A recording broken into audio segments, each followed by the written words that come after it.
what would Jerry do in this situation? And it really did calm everything, and everybody was chill after that, and we had a great time. It's a great story. But we did talk to a bunch of people, and I think there's some recordings that exist. Yeah, and this is one of them. Oh. This is our friend Ed Johnson talking to this guy. This is oh yeah. This is a hardcore Grateful Dead fan. Yes. And as you know, the Deadheads, some of them would go on tour with the band, if you will. They'd follow them across the country. Yeah, for an entire summer or whatever. Here you go. Here it is. Well, you talk about losing things. I actually lost a car on tour one time. How did this happen? Well, I guess I was having so much fun at one show that I forgot I had my own car. And about 3 shows down the road, these friends of mine asked me, "Hey, Raj, where's your car?" Because I got my jacket in your car. And I said, "Oh, I did have a car, didn't I?" So it was probably sitting wherever it was that I abandoned it. But I was having a lot of fun, and car's a small sacrifice if I get into shows. Man. Can you imagine having that much of a carefree attitude? That explaining fanatic. Yeah. Yeah, that is, wow. I mean, I've misplaced things. I know I'm an idiot, but that's yeah, but you're right, though. That's a nice positive. What would Jerry say? Yeah. Nice positive attitude. Mm-hmm. Yeah, it's weird. Everyone thinks like Deadheads are all cool and peace and love, but like there's some jerks. Oh, yeah. Oh, of course. There's some, but you wouldn't think that until you like go get involved with them. Like you're like, oh, everyone's in a good mood. No. There are also some very wealthy people that are huge Deadheads, and a couple guys I know that are Deadheads are absolutely brilliant. I mean, like. Oh, I know. Yeah. Same here. I know someone too. I mean, like. Very successful. Absolutely top tier physician. Oh, yeah. Yeah. So who knows? But they'll be back at the Sphere, and we'll have our cool Sphere update coming. But right now, it is time to check into the Masters. Justin Rose is your leader after the first round. With all the attention on Scotty Scheffler and Rory McIlroy, he matched his personal best at Augusta. He shot a 65 yesterday. That gives Rose a 3-shot lead over Scheffler. Ludwig Aberg. That guy's got to be a spy, right? He's not here legally. Isn't he like taking secrets back to whatever country he's from? Ludwig Aberg. Ludwig Aberg. Let's see. We've got the nuclear weapons. And Corey Connors. Defending champ Scotty Scheffler opened with a bogey-free 68 on Thursday to put himself in the mix at the Masters. He's 4 under. And Fred Couples gets a mention. He shot a 1 under 71 in the opening round and had an eagle. Gosh. From like 160 yards out. So that's exciting. Cool. And meanwhile, U.S. amateur champion Luis Ballester took a different kind of relief at the Masters. 21-year-old golfer from Arizona State by way of Spain had to use the restroom in the worst way on a par 5 13th hole at Augusta. He wound up turning his back to the grandstand and urinating in Rays Creek. Oh, wow. He figured he would be discreet, and then the gallery started to clap for him when it was over because we're Americans. We're gonna clap for someone urinating in public. But before that, people were calling for his disqualification. Well, they say, DQ this guy. He's wearing a hat that is not exactly Augusta code. I think if we can go. Do they have a hat code at Augusta? He's wearing, as you can see, an Arizona State Sun Devils hat. But remember those hats I got you guys for Christmas? I do. Yeah. Right. Upside down and backwards is the way to go now. So you see Sun Devils there. Oh, yeah. But that hat is a big no-no at the mat. But no one's talked to this guy yet. So look for him to be kicked out of the tournament today. He peed in a pond. He peed in Rays Creek, and now he's wearing this, which is not allowed at Augusta. Because? There's rules, Tom. It's far too colorful, as you can see. Plus, I don't think they've always had a thing about color at Augusta. Yes, they really have. Sorry. A lot of hand-wringing during Charlie Sifford. Yeah. Hey, would you like to go to Augusta and watch some golf and maybe get a snack for you and the significant other? Yeah, sure. Egg salad sandwich. How much do you think that'd cost you at Augusta? Ooh. $15. $15? Yeah. $1.50. What? Augusta has are those just the ones that are sitting in the sun? I don't know. This has always been the case at Augusta. They keep the prices crazy cheap. Egg salad, pimento cheese sandwich, $1.50. Well, how much is the entry fee to get? Yeah, I was going to say. I mean, I wonder what their dues is. $250,000. Yeah. The Masters Club sandwich, $3. How about a pork barbecue? $3. What? With something called a tomato pie. The Masters Club, by the way, only white meat turkey. How would you like some white wine? You just gonna let it go by. Beer. How about an imported I'll have beer? a glass of white wine. What's it Wine, cost me? domestic beer, imported beer, Crow's Nest craft beer, $6. Oh. No cell phones allowed on the course, and they have a bank of pay phones. If you need to make a call, you're not allowed to take your cell phone. Probably the only payphones left in America. Yeah, no kidding. Man. Wow. What do you think of that, Tom? That's interesting. I wonder if it takes coins or if you, Right. you know, I mean. No cell phones, no laptops, no tablets, or other electronic devices. This says secondary market tickets on StubHub for the first round of the Masters were $6,000. Jeez. That may be the high end. It Kind of ridiculous. Wow. And yesterday we had the 9 words and phrases that are prohibited from being used by broadcasters while they're covering the Masters. Okay, we'll come back with that. I want to say this says $140 for tickets per day on not too bad. Retail. $140? That's face value. Yeah. Yeah.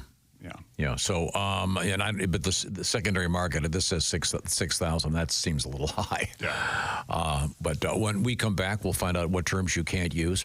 I'll also remind you we're going to be joined by comedian Greg Hahn. Mr. Hahn will be in the house. I certainly look forward to seeing Greg. He always makes me laugh. We are in the O'Reilly Auto Parts Studios. This is the Bob and Tom Show.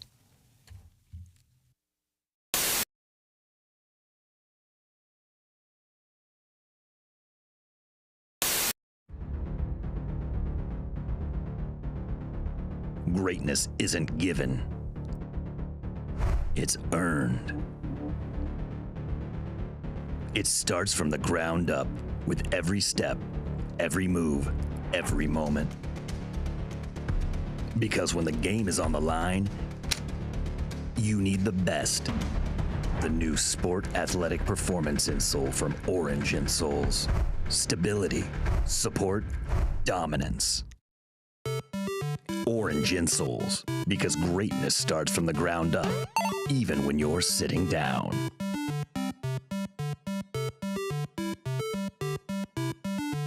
The telephone. I believe we have the author of the Big Butter Jesus song, Heywood Banks. That is correct. Hi, Heywood. How are you? Good. No. Sure, you've been up all night. You know, somebody called me at 2:30 in the morning. Hey, did you know that Big Butter burned down? Yeah. Couldn't you call me at like 9? Well, I know that we spoke yesterday, and I know that you had hundreds of phone calls.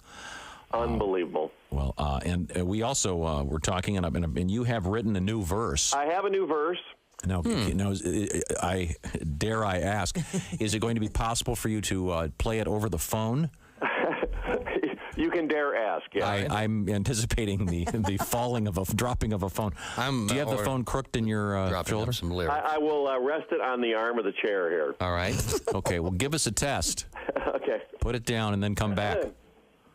La la la la la. That's not Not bad. Well, not bad. That's, I guess, a perfect spot for it. In fact, maybe we could have you do our show this way from now on. We can only dream. Well, okay. Now, are you just going to do the? We just heard the song. Are you just going to do the new verse? Yeah, I'll play the last verse. The new verse. I call this the epilogue or the epieulogue. All right. Okay. Here we go. Anytime. One night, Big Butter got hit by lightning, and it burned to its frame wire in a giant grease fire.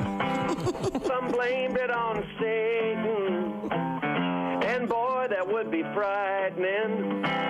But I think it's Jesus' Father that's in charge of the light.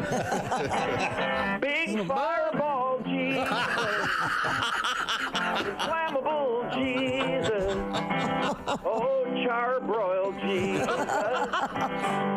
oopa Jesus, oh extra crispy Jesus, but Bananas foster Jesus. I'm put out, it's not Jesus. Charcoal-y some more. Oh, my. Yes, I'm put out, it's not Jesus. Charcoal-y some more. Is that Chick McGee? Why, it sure is. Chick McGee, who knows that an annuity from the folks at Silac Insurance Company means a retirement check in his mailbox every month. Chick works on perfecting his mailbox opening technique. Easy, Mr. McGee. Don't blow that elbow out. Chick isn't quite retired yet. He's just practicing for it. Because one day, Mailbox McGee will be taking his retirement the easy way. SILACINS.com.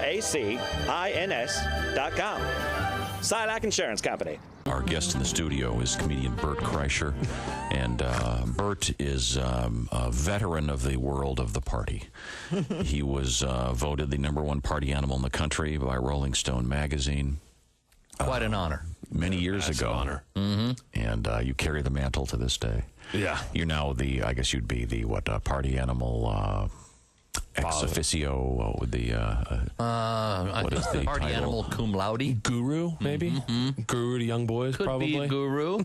Yeah. You'd be maybe good. not. No, you said you have 2 young daughters. Yeah, which is pointless because I have no advice for little girls. Do you have advice for young men? I have tons of advice for young men. Are you kidding me? Yeah. Is this college-age men going to? Well, it's like you have sons, right? Oh, yeah. Yeah, and you know all the things. Do you have any girls? Yes. Oh, see, and you got nothing to tell a little girl. Well, so far they're in charge. They know what's going on. So. Yeah. I said, I remember the first night we got my daughter, or not got her, but had her, or whatever. I know. Right. And she was crying real bad, and the nurse was like, the nurse comes in, and she's, and wrapped up like a joint in a box. I guess that's what they. And the nurse comes in, and that's what I thought it was. You are a party animal. And she was like, let's. What have you done? I was like, nothing.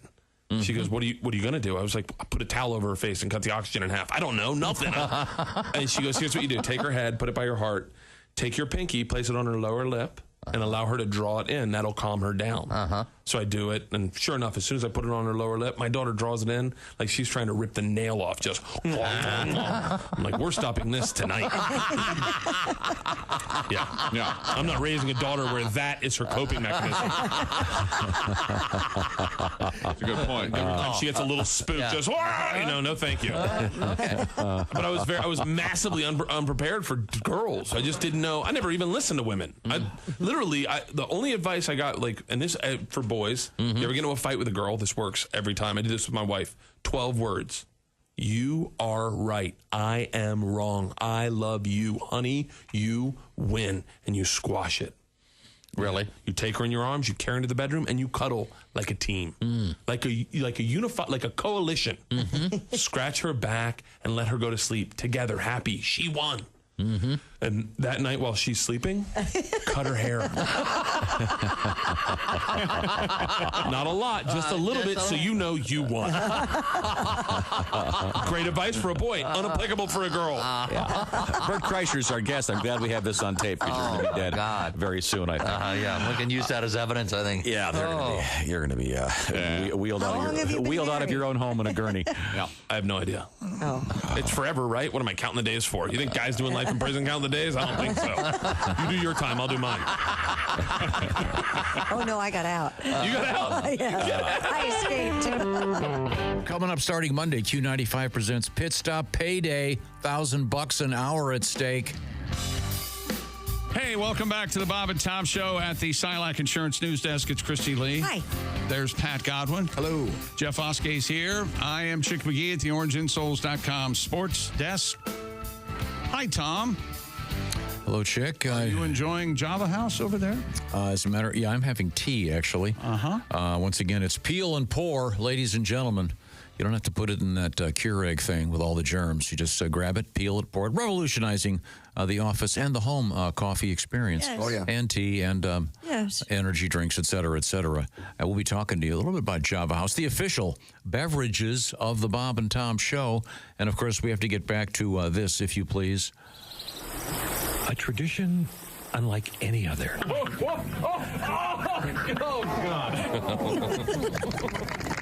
The Masturbators. This weekend on CBS.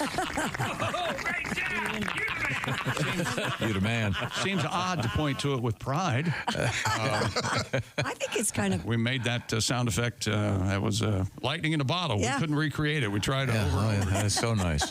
Very good. And here's some of the phrases if you're a broadcaster and covering the Masters tournament. You cannot say fans. Don't say golf fans. They don't want it. They say that patrons is the way to go for the preferred nomenclature. It stems from the fact that the word fan is from fanatical, a connotation that Augusta National apparently wants to distance itself from when you consider spectators expected to be on their best behavior. Do not say rough. A ball landed in the rough. The big reason, there's no rough at Augusta National. Broadcasters are instructed to use second cut as the style guide there.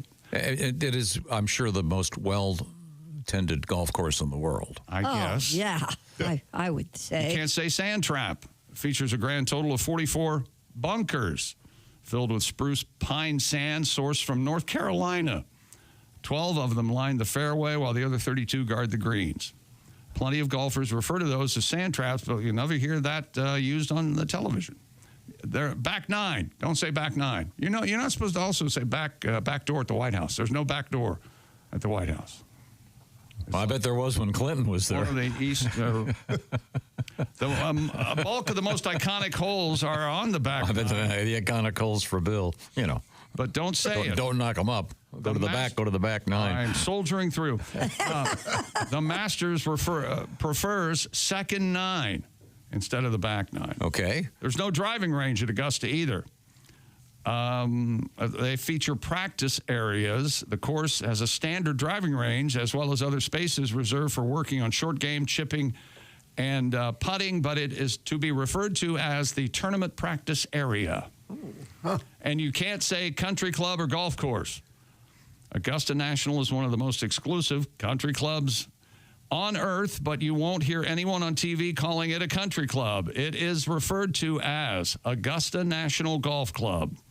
And those last two words are the only ones broadcasters permitted to use when talking about the golf club. Wow. Do you get a benefit on your membership since they're only open 8 months a year? Probably not, huh? I don't think so. You can't play in I don't think they have May, any June, July, and August. I don't think they have any members who come up and say, now, can I get a benefit? Can I should I use a Groupon? Probably not. Probably not? Yeah. No. They don't use twosome or threesome. Threesome, yeah. Yes.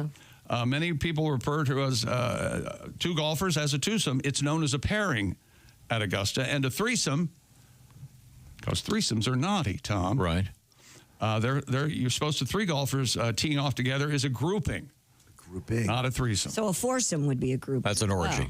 Oh, that's what Oh, we're not at the White House anymore. Sorry, I keep thinking of Bill Clinton on the foursome. All hell breaks loose. Yeah. Okay. Did you see the thing about Ken Griffey Jr.? He is taking pictures at Augusta. Yeah. He is much like, why am I blanking on the guys, the big unit, Randy Johnson. He's also a professional photographer in the sports world. Oh, really? And they played together in Seattle, so maybe they encouraged each other. I don't know, but yeah.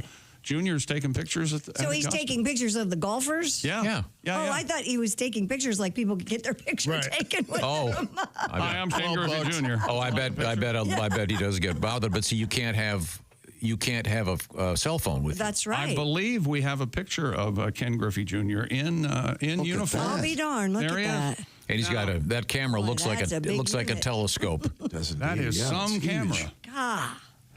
Holy hell. It's like a telescope. Yes. Yeah, look at that. Would you like to hear a song? You know how we like to play music here on the Bob and Tom Show? Yeah. Would you put that song, picture of a song up? I found this online today, and I thought, well, we should talk about this for at least 2 or 3 seconds. Okay. There's a song called, I believe it's She Farted So Hard She Died. Yes, that's it. And it's That's not a fake song? That's a real song? by Jenny Stardust. This is from a website called Obscure Vinyl. Once again, the title, She Farted So Hard She Died, by the artist Jenny Stardust. And it shows an attractive young lady in a short white dress. Is she sitting on a gravestone? Yeah, looks like it. Yeah. Nope. She's sitting on a gravestone. That's right. Well, could I point this out? That graveyard needs to have the lawn cut. Yeah, it Looks does. like a graveyard in a wheat field. And you're probably saying, hey, that's an interesting cover art for an album, but what does the song sound like? I'd like to hear What does the it. song sound like? Here we go.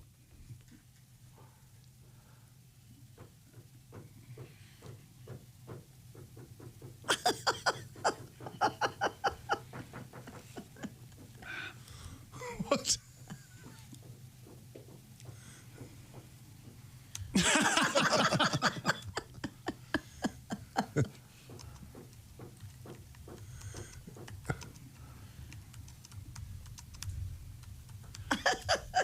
Well, that is hitbound, kids.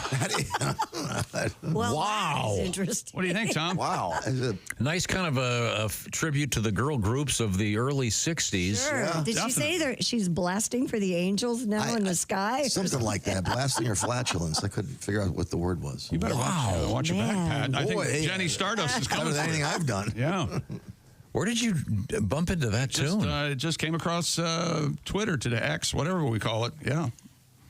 Wow. Do we know what year that was produced? It looks quite dated. I'm going to say 70s. Is it in fact an old song or something that's just made to sound like an old one?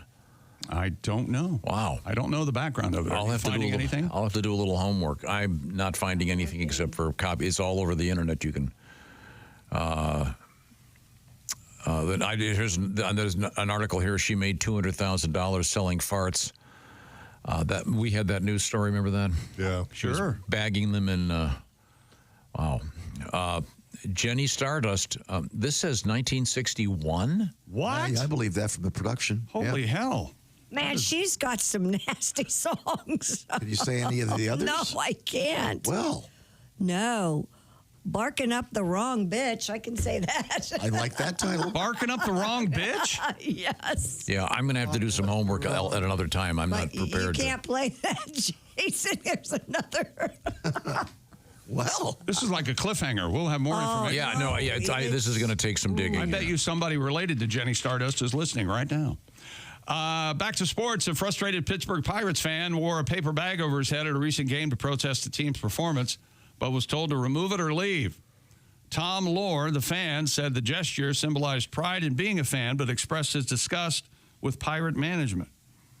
Ballpark staff cited a no-mask policy, with the Pirates spokesperson explaining that full head coverings pose safety risk by hindering fan identification in a possible emergency. And I believe we have a picture of the guy in his with the bag on his head. Would they let him? Could he have kept doing it if it was a plastic bag? I don't know. There he is. What? So the unknown comic can't ever go to a ball game? Not. I don't think the unknown comic exists anymore. But Yeah.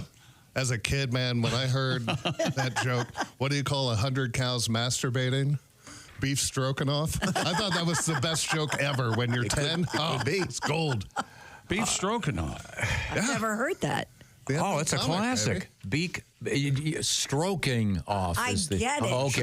You don't have to, just because I haven't left the heard G it off. doesn't mean I don't get it. Stroking off. Oh, it's stroking off. So I gather the Pittsburgh Steelers aren't doing well? Pirates. Oh, Pirates. Oh, I'm seeing. Okay, okay. They also made some changes to the ballpark. They got rid of a couple Clemente things. I'm not sure what was going on, but they're not happy with the Pirates. I used to be a Pirate fan when I was a kid. Loved Willie Stargell and We Are Family and all that. I got sucked in. Like 79, I think they won the World Series or something. Were they the only ones that had the weird hats? That's exactly what I was They thinking. did have the odd hats. Yeah. Were they the only team that did that? That style. Yeah, I'm pretty sure. Oh, man. I remember those. Kind of like a Castro hat. Kind of. Yeah. A little bit. Kind of. Yes. More fatigue-ish. A cone-like rather than point. Yeah. Not like a dome, but more like a cone. Yeah. Yeah. Wasn't there I thought it was flatter. Yeah, it's flatter. It wasn't conish. It's like one of those Panama Jack hats that had the flaps in the back. Okay. Oh, she farted so hard. She died. She died. That's a hell of a fart. She's not going to cry. She got what she died doing what she loved. More like a pillbox hat. Yeah. See what I'm saying? It's like a cone. It goes instead of being a dome, it goes straight up from the brim. I think I had one actually.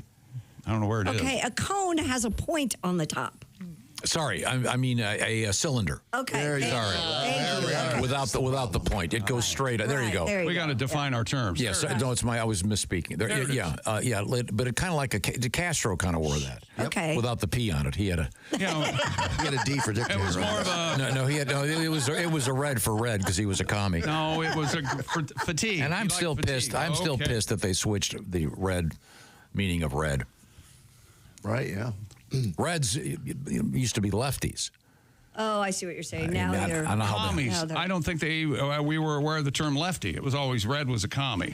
Yeah, but I don't think lefty. But they were on the left. There's no point in arguing. I don't know what's happening in democracy. Here's one thing you can't I no longer believe in it. I know that. It's Simply Safe, the do-it-yourself, design-it-yourself home security system. Now, we have it working for us here at the Bob and Tom Studios. I don't know if you've heard, I got a new house. Can I put Simply Safe in it? Heck yeah. Can I move my old Simply Safe? 1, 2, 3.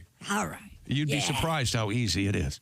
Millions of Americans enjoy the new standard in home security and greater peace of mind. That's a big term, but it's true. With Simply Safe, they have Active Guard outdoor protection with AI-powered cameras backed by live professional monitoring agents. Monitor your property and detect suspicious activity. If someone's lurking around or acting suspiciously, agents see and talk to them in real time, activate spotlights, and even call the police, all before they have a chance to get inside your home. No long-term contracts or cancellation fees. Monitoring plans start at around $1 a day, and there is a 60-day satisfaction guarantee or your money back. Visit simplysafetom.com, and this is the deal of all deals. Claim 50% off a new system with professional monitoring plan and get your first month free. 50% off. SimplySafeTom.com. Go there now. There's no safe like Simply Safe. Thank you very much. Coming up, we'll try to find out more about Jenny Stardust and her I think you need to be very careful. Her hit single. And we'll get a song from Mr. Godwin. And NASA wants to give you $1 million. We are in the O'Reilly Auto Parts Studios, and this is the Bob and Tom Show.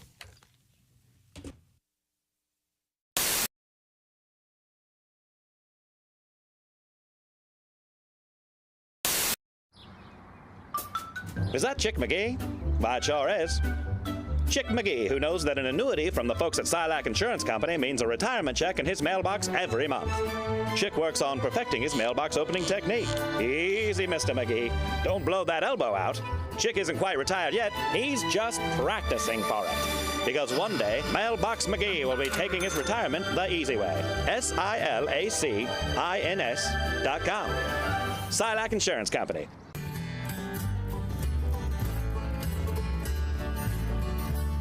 I met her at the cart corral, but I hardly ever see her now. Got wrapped up in sin when she helped me push it in. Set my heart on fire through chrome-plated wire.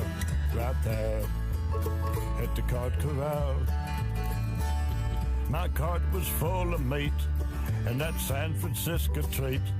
Chunky soup eats like a meal with a dash of squeaky wheel.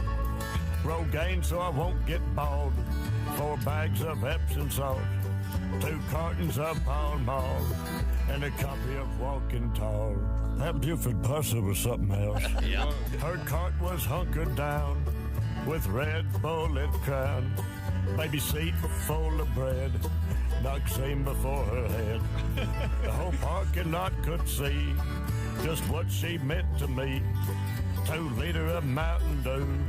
And some tomatoes for making stew. Paige and Stu Pedazza.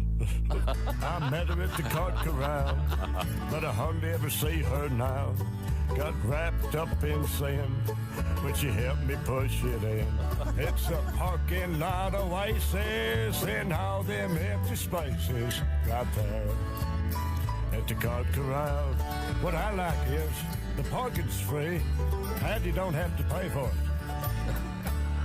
Our carts rolled toward the street, about lost half my meat. We kindly hit head on, she was talking on her phone. Everybody stopped and stared when her wings flew in the air. So much for making toast. That string on my pot roast. They give you enough to tie your shoes with. Don't chop that much at all. On account of my cholesterol. Clean up on aisle 2.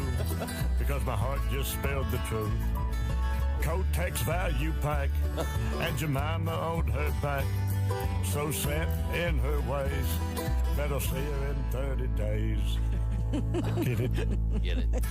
I met her at the cart corral, but I hardly never see her now. Got wrapped up in sin when she helped me push it in. I'll probably kick a shine if she will be mine. Right there at the cart corral. Hop the wheelie in my pants. Right there at the cart corral. Kylie did a little dance. Clip and save a place for me. Good night. I'm so sorry. Wow. Hello, Bob and Tom Show. Bob and Tom, it's Kenny Tarmac. Kenny. Hey, Shooter, we just landed. Where are you? I'm in ATL, just got in from FAT through MCO. Nothing like a red eye out of Fresno to start a Friday. Wow. I know. Hey, Chick, I was going to update you on my fantasy league. Okay, go, man. You won't believe who I got going this week. Damn, hang on a second, guys. Oh, okay. It's my sister buzzing in on my burner Bluetooth.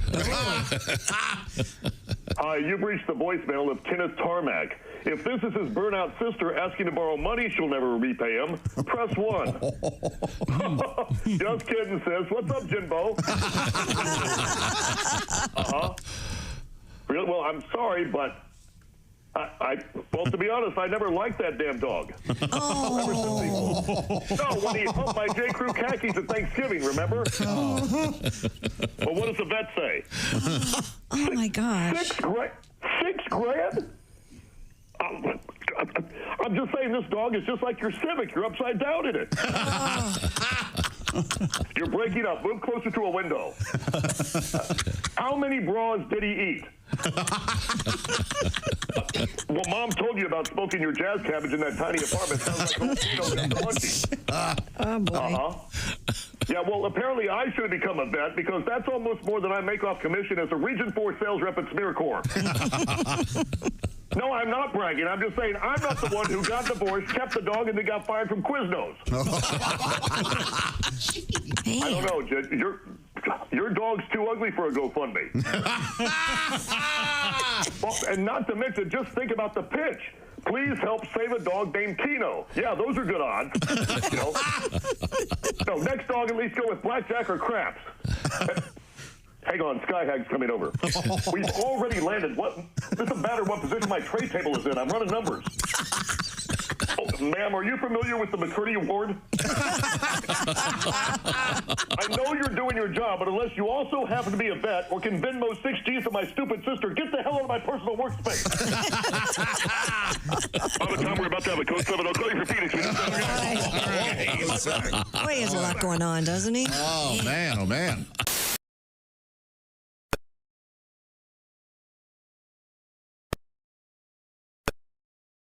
So we're in the O'Reilly Auto Parts Studios. There's Christy Lee at the Silac Insurance News Desk. Howdy. There's Pat Godwin. Hello. Perhaps a song. Ready to go. There's Jeff Oskey. There's Tom Griswold. Hi, Tom. Hello. This has been Chick McGee speaking. Chick McGee speaking from the OrangeInsoles.com sports desk. And I have a world record. Would you care to listen? Sure. Let's go. Stupid world record. Let's see. Some guy named Ethan Carr, a lifelong drummer and Marine Corps drumline veteran, set a world record for the most drum beats with drumsticks in 3 minutes, hitting the snare drum 6,334 times, nearly 1,000 more than the previous record. The attempt verified by a... I love words like this. You're probably wondering, how do they count the drum beats? How do they count the drum beats, They use a drumometer. A drumometer? Oh. D-R-U-M-O meter. And 2 audio engineers at Highland Regional High School in New Jersey. I don't know what exit that is. Carr, known for fun and educational drumming content, also set a second record that day. 128 drumstick flips in 1 minute. I've always wanted to spin the drumsticks on my hand. Yeah. Oh, I think that looks cool. It's just so crazy. I can't. Like baton twirling. I wonder if he can play Wipeout. Is that still a thing? Do we have the sound of him breaking the record? Whenever you whenever you would hear something, you're a drummer. Hey, can you play Wipeout? That's kind of hard to play. Can you play Wipeout? No. Okay, good. Do you have a song about it? About Wipeout? No, Yeah, it's called okay. Wipeout. I'm wiped out of it. Instrumental, pretty much. So there's also a record of the most drum beats without using your hands or without using. What does it say with sticks? I don't understand what the world record. The most drum beats with drumsticks. With drumsticks in 3 minutes. I guess as opposed to, I don't know, with pencils, with your... Well, like bongos or something, maybe? There's a separate bongo record? I would assume, right? Maybe a separate cajon record? you use the drumometer. Okay. Well, thank you very much. Now, if we want to get a song out of Pat, I think we have to go to NASA. Well, we were all capoed up for Smells Like Weed. Do you want to do that? Okay, sure. yeah, we got a nice letter about your album. Garnering airplay, but I would like to hear my favorite DJ, Wolfman Jack, talk up Smells Like Weed. And now, it's my man Pat Godwin. We're going to hit you hard with Smells Like Weed. Everywhere I go, it smells like weed. At the grocery store, it's guaranteed. Even standing in line at the DMV, everywhere I go, it smells like weed. Oh, you know it does. On the way to work, it's that reefer I smell. I smell pot at my hotel, ganjas in the air on every street. At the gym and my church, smells like weed. I went to Tacoma. There was a marijuana aroma. Sanibel and Captiva. You know, it smells like cannabis sativa. Smells like cannabis sativa. On the plane ride home, it reeks of weed. The TSA, they all agreed. My suitcase smells like stems and seeds. Everywhere I go, it smells like weed. My hair and my clothes smell like weed. Maybe I shouldn't smoke so much weed. See, it's him smoking the weed. See? I was actually talking to a friend of the Wolfman. A friend of Wolfman Jack. And we met Wolfman Jack. I never met him. Oh, you weren't there? Although he is in the Becoming Led Zeppelin documentary. He's a quick shot of him. He is right in the beginning. Yeah. Wolfman Jack, famous DJ, Bob Smith, plays himself in the movie American Graffiti. Yep. Bobby. We met him a couple times at various events, but someone I know knew him very well. And I think if you were around Wolfman Jack, it might smell like weed. Oh, really? It's quite a party around him. I met him once. Huh. Yeah, all kinds of a party. Yes. Good for him. Yes, and Yeah. I remember seeing him. He was in line at a buffet, loading up. You've got to Is his change tray the story. full? A rotund man was smoking. I believe they were Lucky Strikes. Let's say you saw him at a restaurant. Okay, well, Why are you saying he's at a buffet? Because it was a buffet. Well, that doesn't. He was in line and. Were you in Vegas? Where were you? Don't speak ill of the dead. Let's see. It was either Orlando or might have been Dallas. It was a convention. I forget. One of those They're all the same. radio clown conventions we used to go to. Hey, what do you guys do at 3 o'clock in the afternoon? That's a stage name, Wolfman Jack. What's going on? His real name is Wolfman Bob. Bob Smith, actually. But he was great. Great voice. But a little fan of the weed. Fan of among many other things. You had the same experience. Yep. Yeah. Yep. I liked his hat, though. He had that flat kind of. Like a gaucho guy. Yeah. He was in a muumuu when we met him, like this big black muumuu. Just It was a cape. I think it was a cape. Was it was a cape. Oh, it was a cape over a muumuu. I'm not going to sit here and let you guys insult Wolfman Jack. I'm not insulting him. He's an icon. When I saw him, he was wearing a cape. Yeah. Okay. I mean, how many people can pull that off? Not many. Nobody. Very, very few. Dracula. Superheroes. And Yeah. That's about it. I mean, if you. That'd be a great punishment for someone. You have to wear a cape around all day. No, it'd be cool. People are going to ask, hey, have you seen the guy over there? So what? It'd be cool to wear a cape. The guy. The coffee machine, he's got a cape on.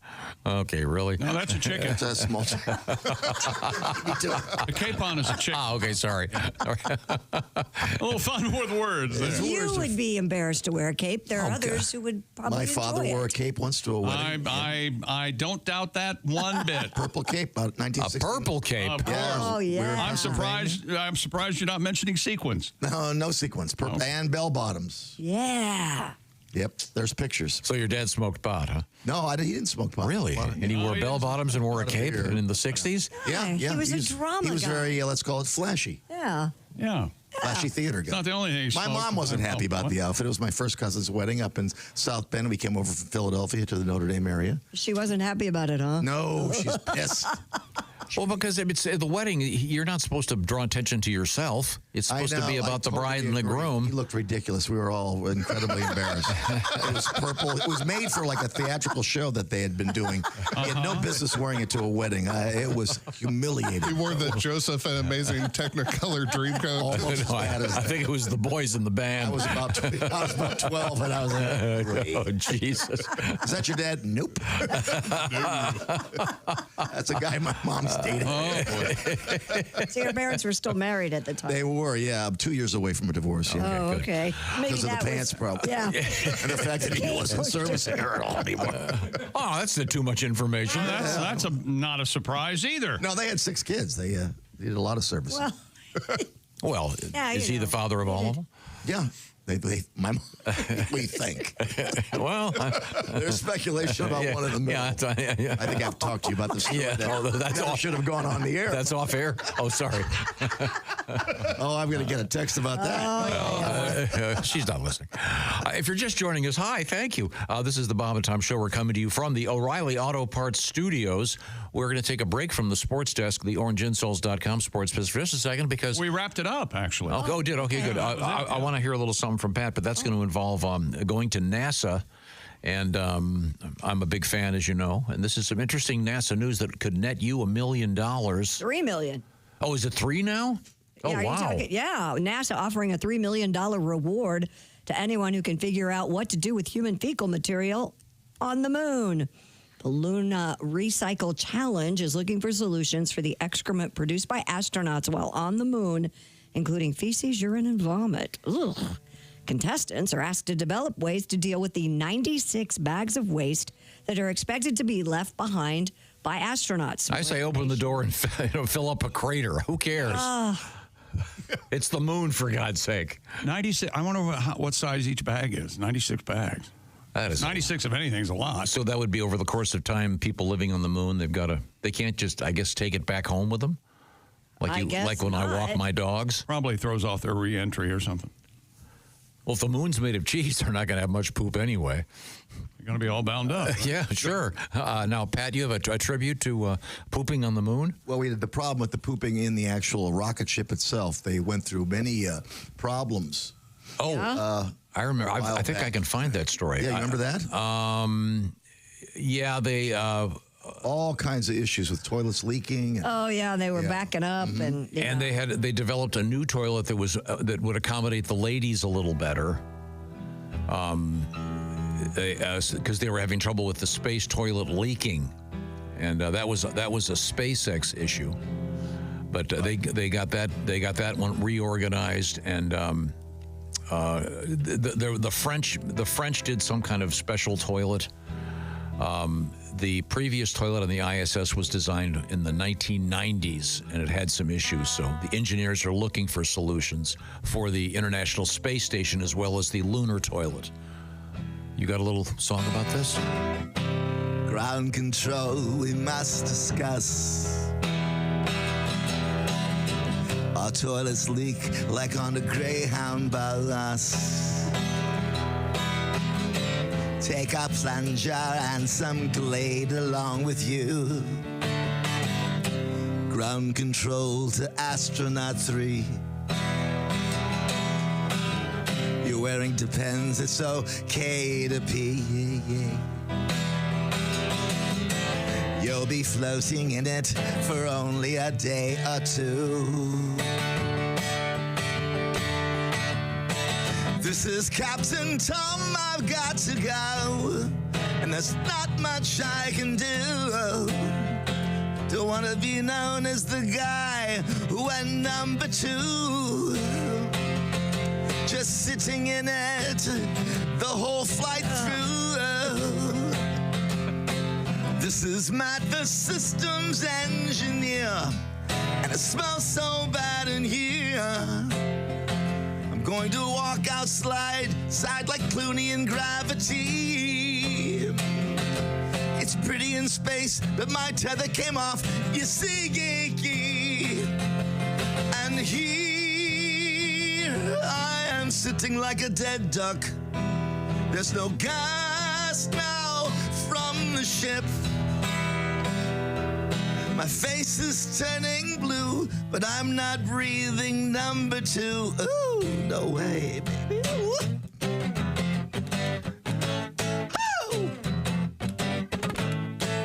Woo!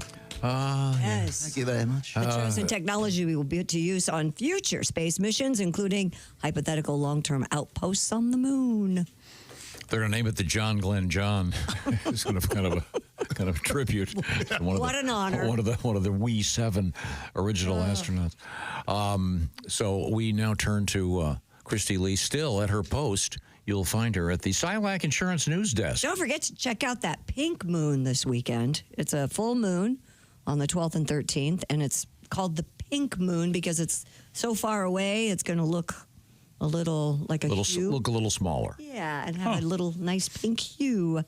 Google says AI helped bring The Wizard of Oz to life at the Las Vegas Sphere. Using generative AI and advanced computing, the classic 1939 film transformed into a multi-sensory immersive experience. The tech upscales the original 35-millimeter film for the Sphere's massive 160,000 square foot screen and blends scenes with hyper-realistic detail. A spokesperson for Google reports it's fitting that a work that once broke cinematic boundaries will do so again. The show will debut on August 28th. So I actually would like to go see that. Wizard of Oz like never before. I've been to the Sphere, and it's great. It's kind of hard to describe, but you're standing inside this giant globe. I went to see the Eagles there, and there's a lot of stuff projected. The sound was amazing. No speakers were visible. I guess there are thousands and thousands of them embedded behind the ceiling. Cool. I don't know how they would expand the movie, but it would be pretty cool. You'll feel like you're really walking on the yellow brick road. Yeah. Yeah. I wonder if they'll do like a midnight showing for the stoners where they match it up with Dark Side of the Moon. Oh, that'd be great. They have a Pink Floyd tribute band. Yes. Like the old laser light shows. Yeah, you like it. Cool. You like it, Pat, because you could bring your hooker to it. My hooker? What? Why am I with the hookers now? I thought Josh isn't here. So there has to be someone in the studio at all times who likes prostitutes. Is that well, Josh isn't here, so sorry, Pat. That's not fair. No. I have a girlfriend. I only get hookers when I'm out of town. Oh, you'll hear about that. I really would like to go see that. Yeah, it does sound really cool. Well, you have a nice time. No, but I seriously, like, the people who go and see The Wizard of Oz are like stoners and like kids. So you're going to have like half the crowd that are kids and the other half are on acid. Yeah, it's going to be a weird mix. It's hard to argue. I think that may be one of the handful of absolutely perfect movies.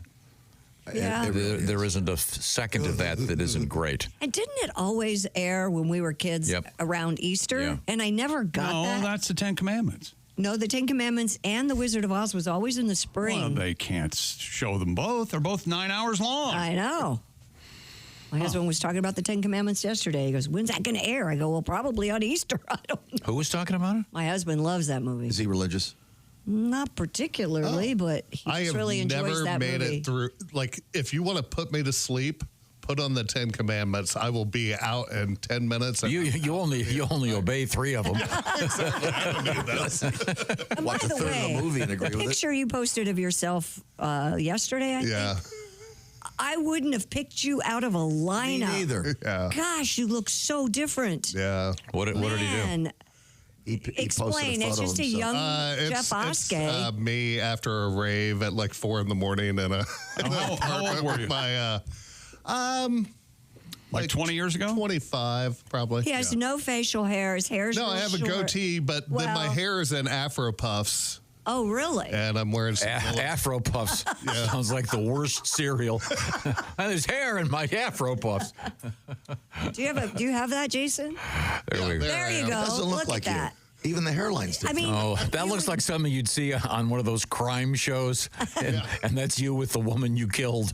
And they never heard from either again. You have on like yellow sunglasses. You got like T-shades. Yeah. I'm wearing a fish shirt. Yep. I got my hair in Afro puffs. I would never have. There he is with guessed that was T-shades you. again. Well, that's very nice. But speaking of things we posted Jeremy, my friend, and his horror movie tattoos. Yes, we did. On Instagram. They're really cool if you want to check those out. What's coming up from the news desk? Oh, we have a lot coming up. We have Oscar news. At what percentage of battery life left on your phone do you start to panic? We have a new taste for your toothpaste. And what else do we have, Tom? Oh, Publishers Clearinghouse. We all grew up with that, right? Oh, yeah. They might be in trouble. Uh-oh. Yeah. Cash that gigantic check. Yes, Can you they may take not that be to the knocking bank? at the door anytime soon. Can you take a 6-foot check to the bank? Hi, I'd like to deposit this. We'll find out. We are in the O'Reilly Auto Parts Studios. This is the Bob and Tom Show.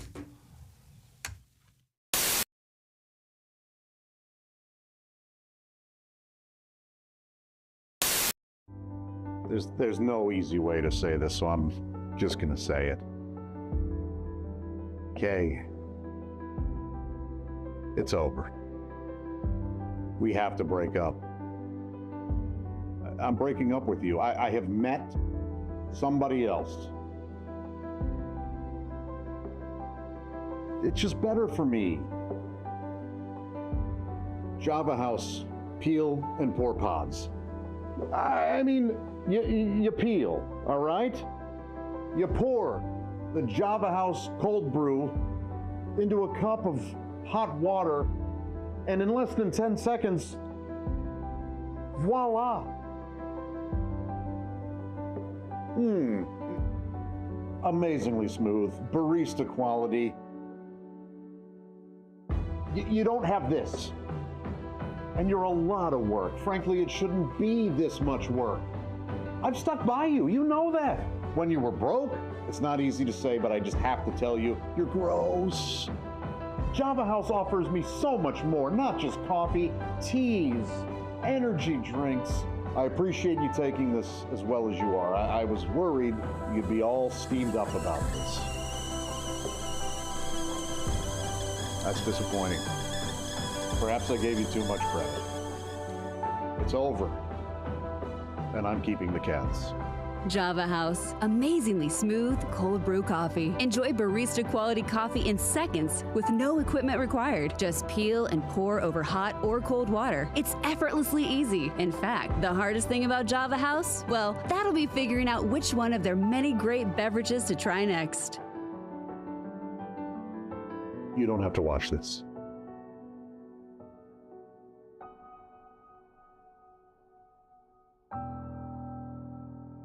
Order online at javahouse.com. Java House, the official coffee and refreshments of the Bob and Tom Show.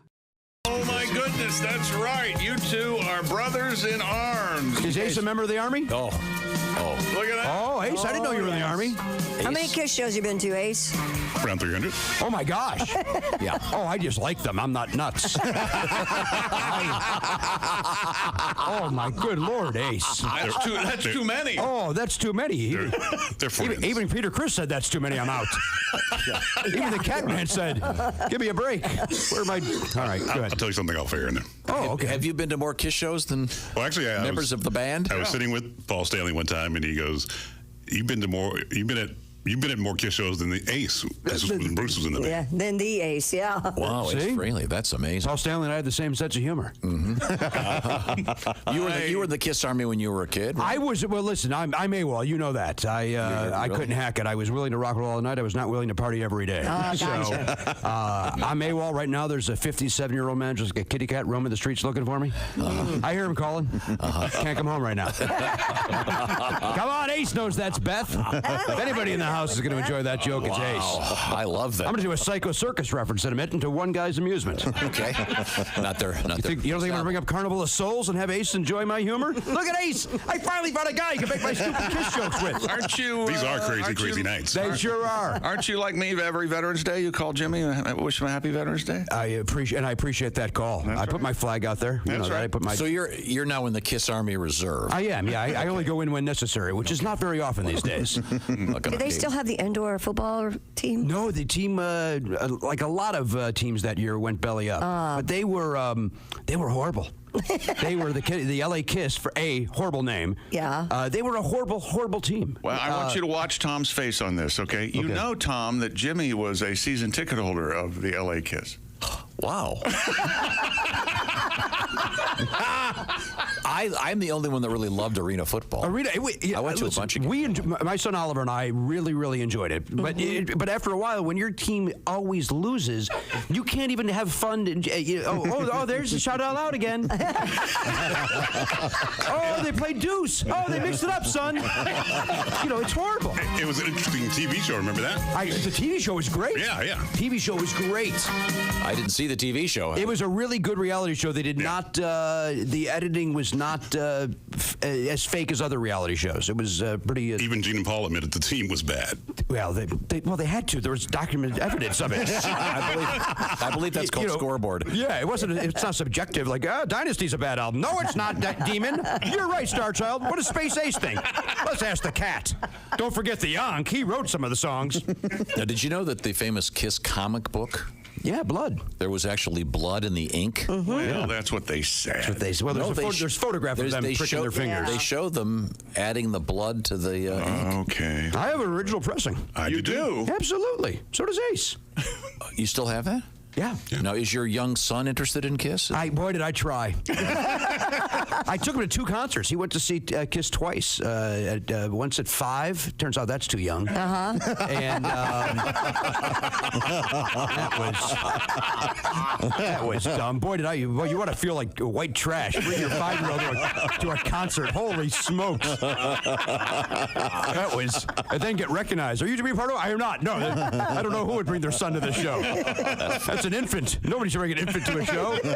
Man, that was dumb. Then I took him again at 5.5. I thought that was enough time. 6 months is a long time. 6 months is a long time for a child, isn't it, chick? Yeah, you mature quickly at that age. Yeah, one was indoor, one was outdoor. I said, so let's see how the environment settles. Maybe that's what the problem was the first time. He fell asleep during the encore the second time. How do you do that at a rock and roll concert? That's how bored he was. But son, that guy's spitting fire. Pass.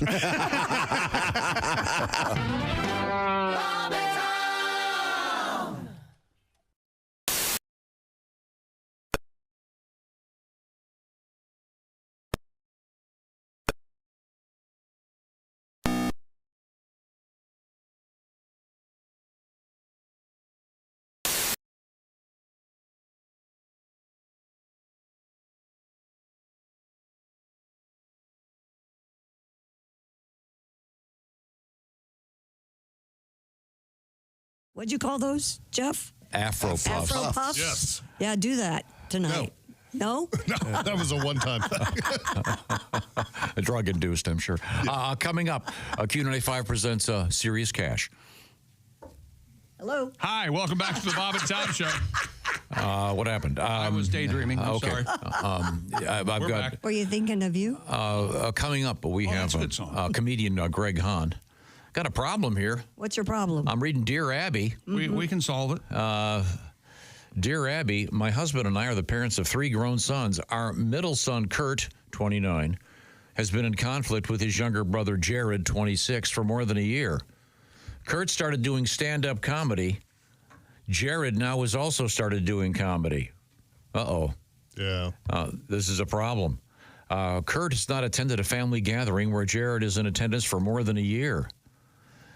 Kurt said he would attend our holidays and could be civil, but now Jared says he won't be in the same rhythm since they've had no dialogue and the personal attacks. This is just terrible. What? What?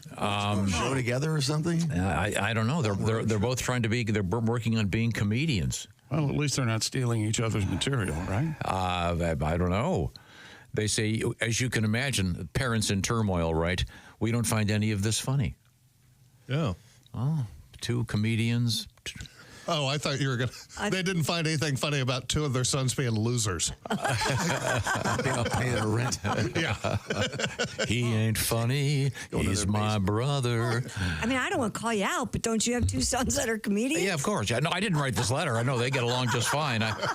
That's in today's jury. She says, you can't fix this. Your sons are adults left to reach a détente on their own. Oh.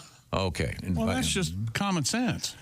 Speaking of one of your sons, we got a letter about the bong discussion yesterday. The ability for them to be incredibly expensive. Jacob says a close friend of his has been glass blowing for years.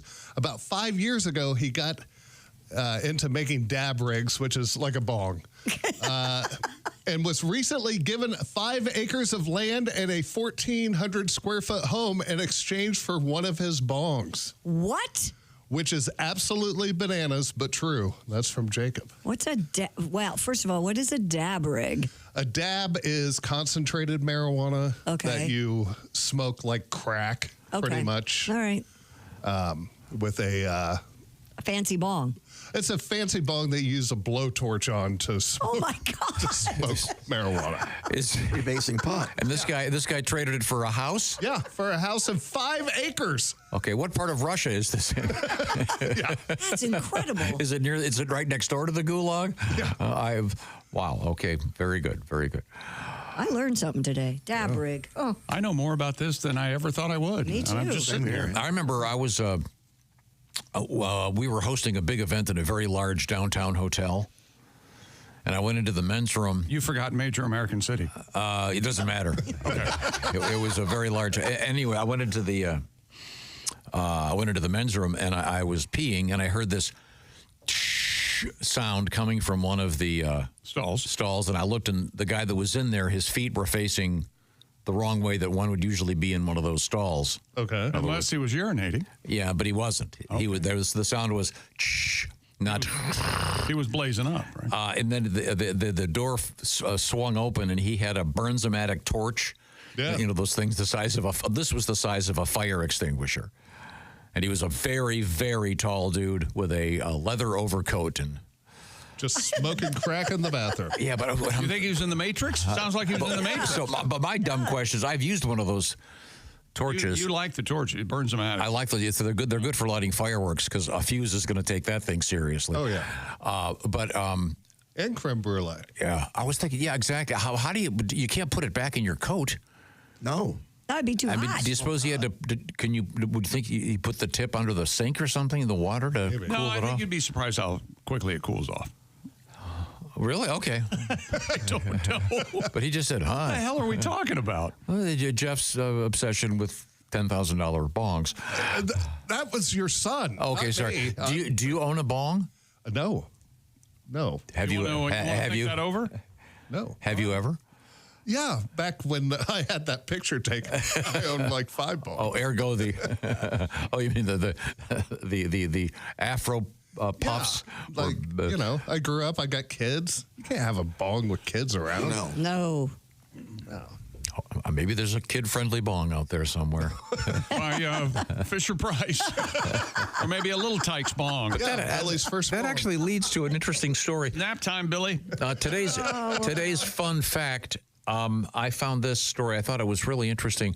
Before you read it, Christy, can any of you guess what the first toy ever to be advertised on television was? That the advertisements were directed. The first toy? First toy. Advertisements directed at the kids. Is it 1961? Oh, way before that. Way before that. Ball and Jacks? Wow. Really? What's the thing with the different colored sticks that went into the spindles? Pickup sticks? Is that what those are called? Oh, I know what you're talking about, but I don't know what they were called. That was a Tinker Toy? Yeah. Yeah. Tinker Toy? No. Yeah. Tinker Toy. I love those. I didn't think you had Tinker Toys. Yeah. I thought white trash kids had Tinker Toys, and you guys had Lincoln Logs. I had both. Oh, look at you. Well, Lottie frickin' da. Fancy. No, the first toy advertised on TV was none other than Mr. Potato Head. Mr. Potato Head launched in 1952 when And customers were expected to provide their own. Yes, potato. That's right, Chick. It did not come with a plastic potato. The kit consisted of nearly 30 features like noses, eyes, and arms and cost 98 cents. That would be $11.87 in today's dollars. Wow. Because the toy was Did you not have self- Mr. Potato Head? Oh, yeah, I had a bunch of them. And I used potatoes. Yeah. No, we had that plastic. I never used potato. Used a real That looks so psychotic.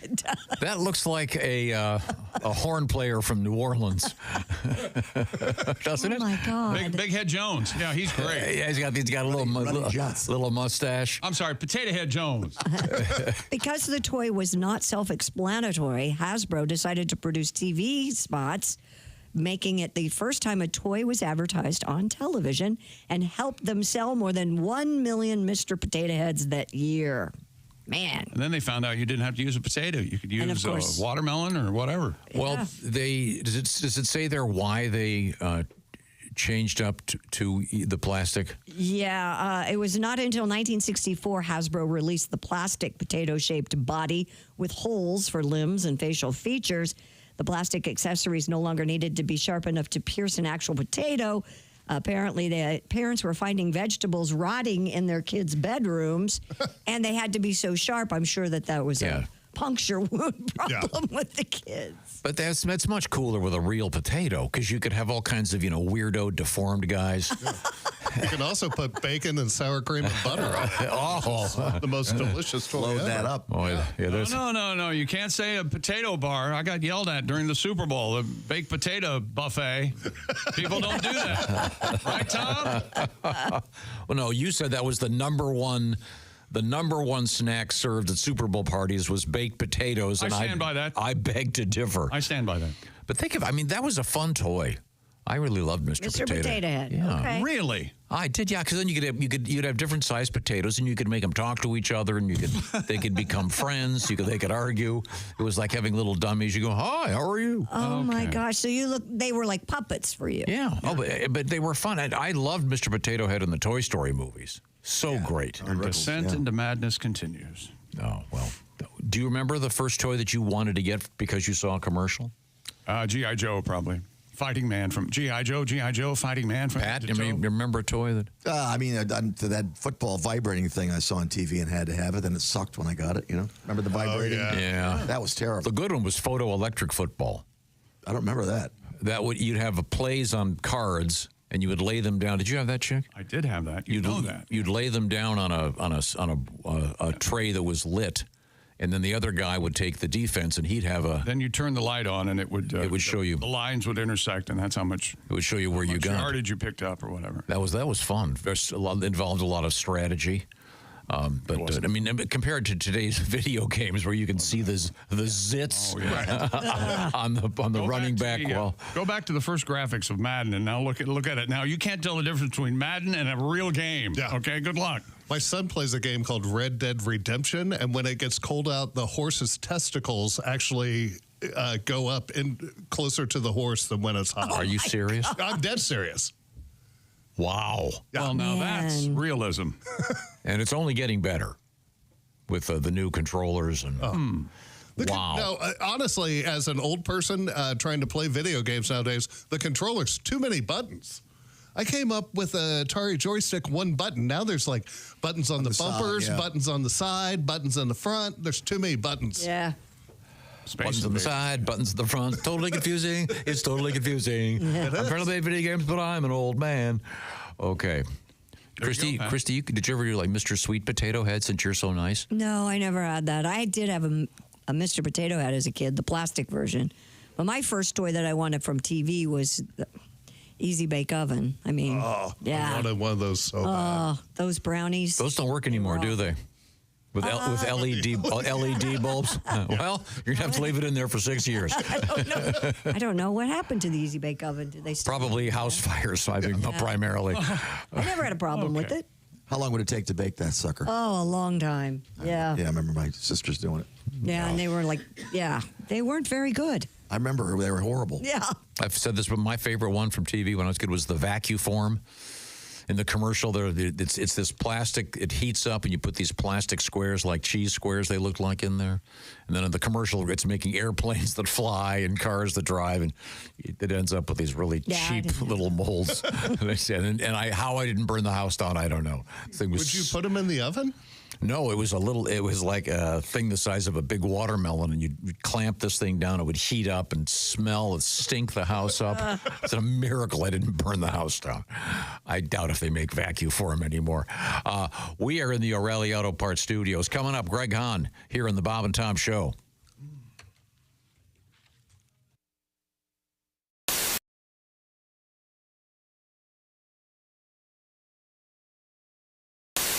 Hi, Christy Lee here. How would you like to go on vacation with me? No, seriously. Join me September 28th on a journey through the lovely landscapes of England, Scotland, and Wales with Collette. We'll travel through the charming countryside and also experience the historic cities of London and Edinburgh. Experience the best of Britain's rolling countryside and bustling cities rich in history and culture. We'll see the iconic landmarks of London. Visit the storybook villages of Oxford, Chester, and Shakespeare's Stratford-upon-Avon. We'll behold regal jewels of Edinburgh's castle and visit the medieval walls of York. This and so much more. The best part? Collette makes travel easy, including flights, meals, hotels, sightseeing, and local experiences. It's all planned for you. You can just sit back and have the time of your life. Don't miss your chance to see Britain with me. This is going to be a great group and an amazing trip. I already know we're going to have so much fun. Call Collette at 800-581-8942 or visit bobandtom.com to learn more. Don't miss out. Call Collette at 800-581-8942.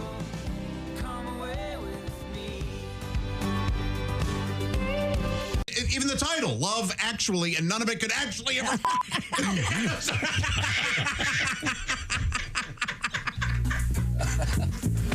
I just pulled a muscle. I've also been watching Love Actually again. That's a big debate in this room, by the way. Josh, correct me if I'm wrong, Josh. Josh hates that movie. No, It's Josh flawed. loves it. It's flawed. Yes. It is utter garbage. But it's hard for me to get mad about it. I mean, it makes a lot of people happy. I think you said I don't care about any of these people. No one is real in that, and that's the. I could go. I really am thinking about doing like an hour-and-a-half podcast about why it is absolutely so bad and why its thesis is a total lie. I like the idea of you. I like the idea of you doing that podcast because that'll take 3 or 4 people to put that together, and they won't be on the roads in my way. It's not a documentary. Well, here's the problem. It's bookended with real people meeting in an airport. Right. And then the thesis is, now I'm going to show you some more examples of real love, and it's the fakest BS you've ever seen. That you can't do that. If they hadn't done that. If the movie, and it's even the title, Love Actually, and none of it could actually ever...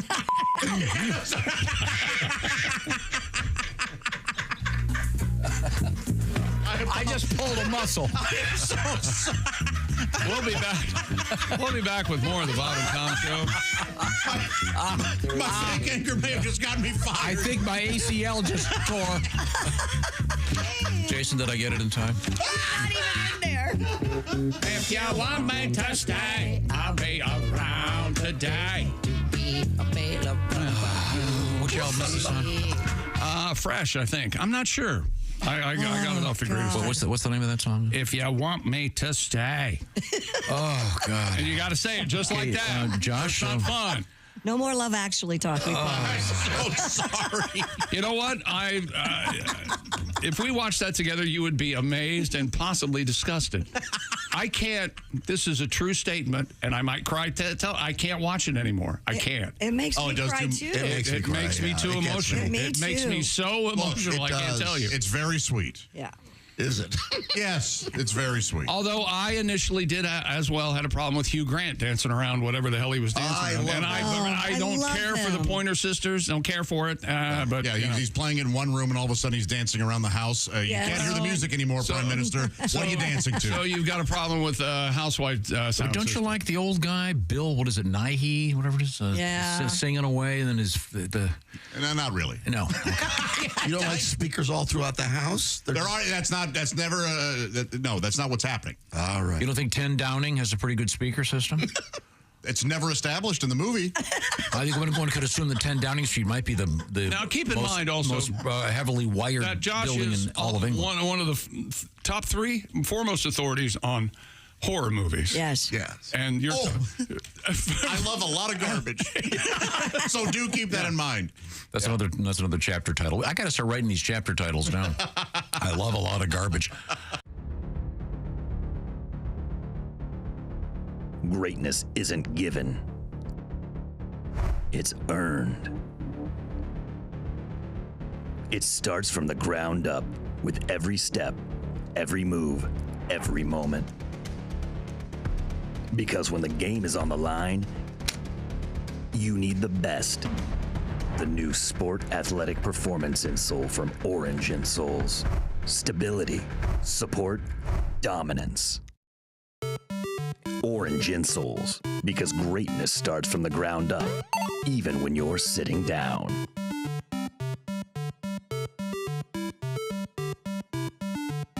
My parents are fighting. Oh. Uh-oh. I'm sorry to hear that. They're fighting over the dryer. My mom says we need a new dryer, and my dad says we don't. And the fights are getting mean. I think they're going to start taking out those political attack ads against each other. Oh, cool. Oh, yeah. Colleen Warren wants a new dryer. We don't need a new dryer. Colleen Warren wants to waste our money. Money that could be spent on a new security system for this home. Colleen Warren wants terrorists to invade our home. This ad was paid for by me because I'm the one with the damn job in this house. Jerry Warren says the dryer isn't broken. Just like he said the air conditioner wasn't broken, the car wasn't broken, and our son Greg's arm wasn't broken. Oh. Haven't we had enough of Jerry Warren? This ad was paid for by Jerry Warren, and he doesn't even know it.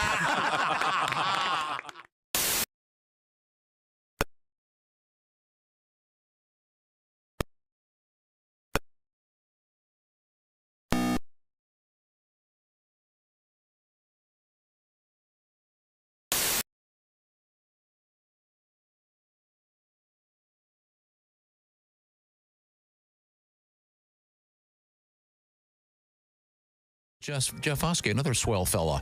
You two guys you're too nice to be funny. Oh, my God. Hey, welcome back to the Bob and Tom Show. We're in the O'Reilly Auto Parts studios. Think O'Reilly Auto Parts for all your car care needs. Get the parts and service you need fast from the professional parts people at O'Reilly Auto Parts. At the Silac Insurance News Desk, it's Christy Lee. Hi. There's Pat Godwin. Hey, Chick. Jeff Oskey's here. I'm Chick McGee at the OrangeInsoles.com Sports Desk. Tom, we have a special guest. Oh, we certainly do. He is comedian Greg Hahn. Greg, how are you, sir? Just great. I'm all excited. Holy smokes, I feel great. Hi to all the working people out there, right? All right. Oh, yeah. I used to work. I invented the one-man layoff. That's right. My power tie used to squirt. Come on, everybody. The working people. Greg Godwin? Yeah, absolutely. We should have been truckers, right? Yeah, just trucking down the highway. Just down the road, talking to each other in the CB. Pull in a truck stop, shower 8, get a fresh hot shower, shower 8, little rescue pit bull, trying to get those urinal cakes there by 9. Come on. Right? Trucker? What are you carrying today? Urinal cakes, evidently.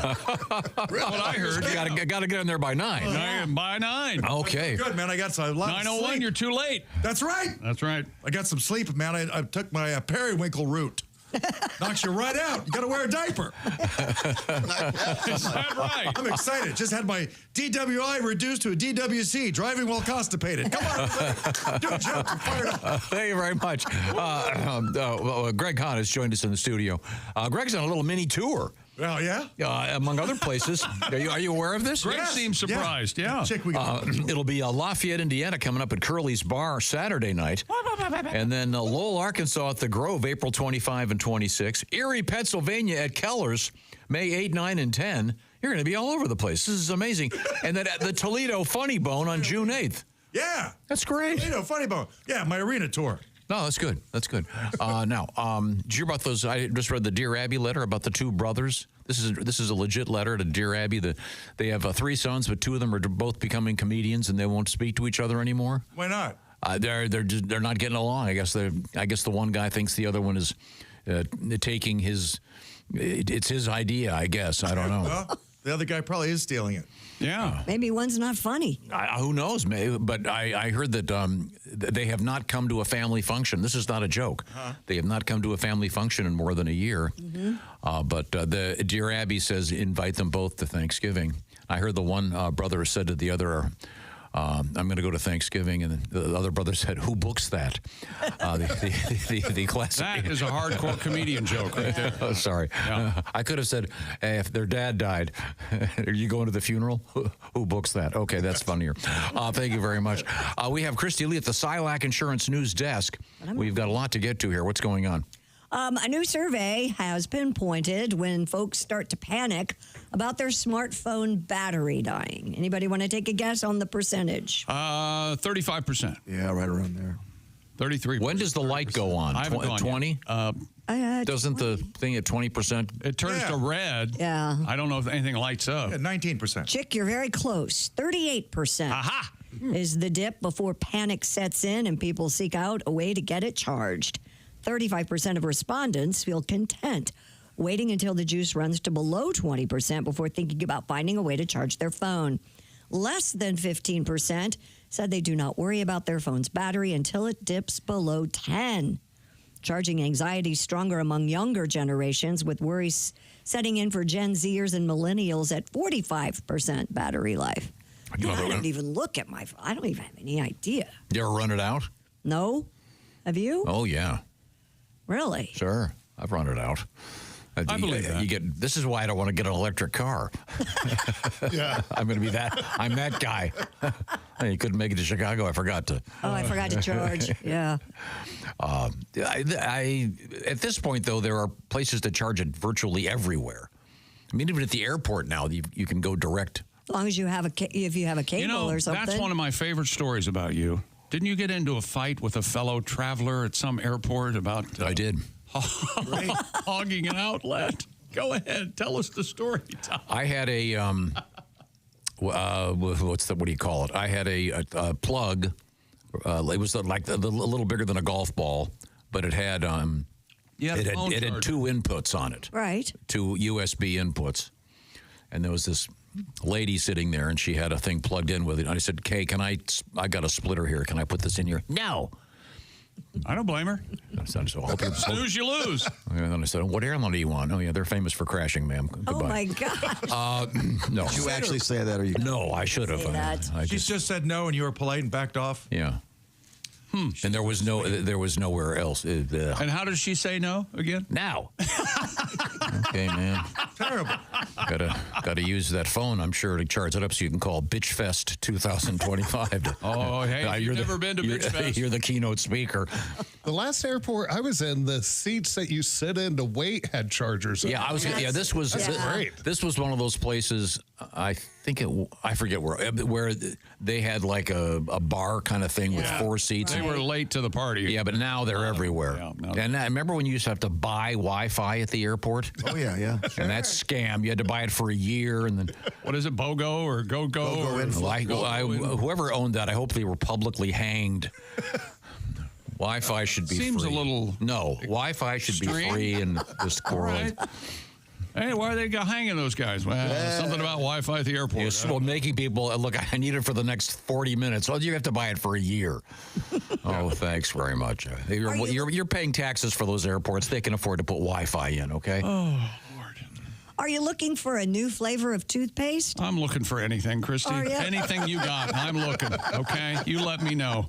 Well, Kentucky Fried Chicken is launching a fried chicken flavored toothpaste. I love. You know, and you having said that, Kentucky Fried Chicken is on my radar for lunch. Oh, that sounds good. First of all, but I don't like it in my toothpaste. I love Kentucky Fried Chicken. Like extra crispy or regular? Regular. Yeah. Gotta go regular. I agree. For extra crispy. I don't either. Regular. I want to get a hold of some of this and try it. Do you think it sounds great? It's got to be horrible. No, it doesn't sound Chicken great. flavored toothpaste. No, it sounds. Would you rather have? Are you insane? Can you imagine your breath after you brush your teeth with this? Hey, you had chicken for lunch, huh? Is it minty chicken? Kind of minty chicken? Are we going to have gravy mouthwash? Come on. Where are they coming from? was on the table.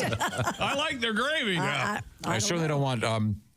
I don't want Colgate flavored chicken. I'll tell you that. I don't know what it is, the gravy and the mashed potato, but it's amazing. It's good. Yeah. How do they do that? And the coleslaw. Don't get me started about the coleslaw. It's good. Now my ode to coleslaw. Oh, slaw. Oh, I love you. Oh. The fast food chain has teamed up with the oral care brand His Smile to turn its signature 11 herbs and spices into a fluoride-free toothpaste. KFC said in a press release, quote, like biting into a hot, juicy piece of KFC original recipe chicken. No, it's not. This toothpaste is irresistible, coating your teeth in flavor while leaving your mouth feeling fresh and clean. Wow. How? Ah, it's molar licking good. Wow. I really want to try this. Do you ever lick anybody's molars, Tom? You get in there and a big French kiss. Somebody's teeth just You're get back all there in the up back there. molar. You're so in love. You're just sucking on you're their so in canines. love. You suck on their tongue. Yeah. You've done this. No.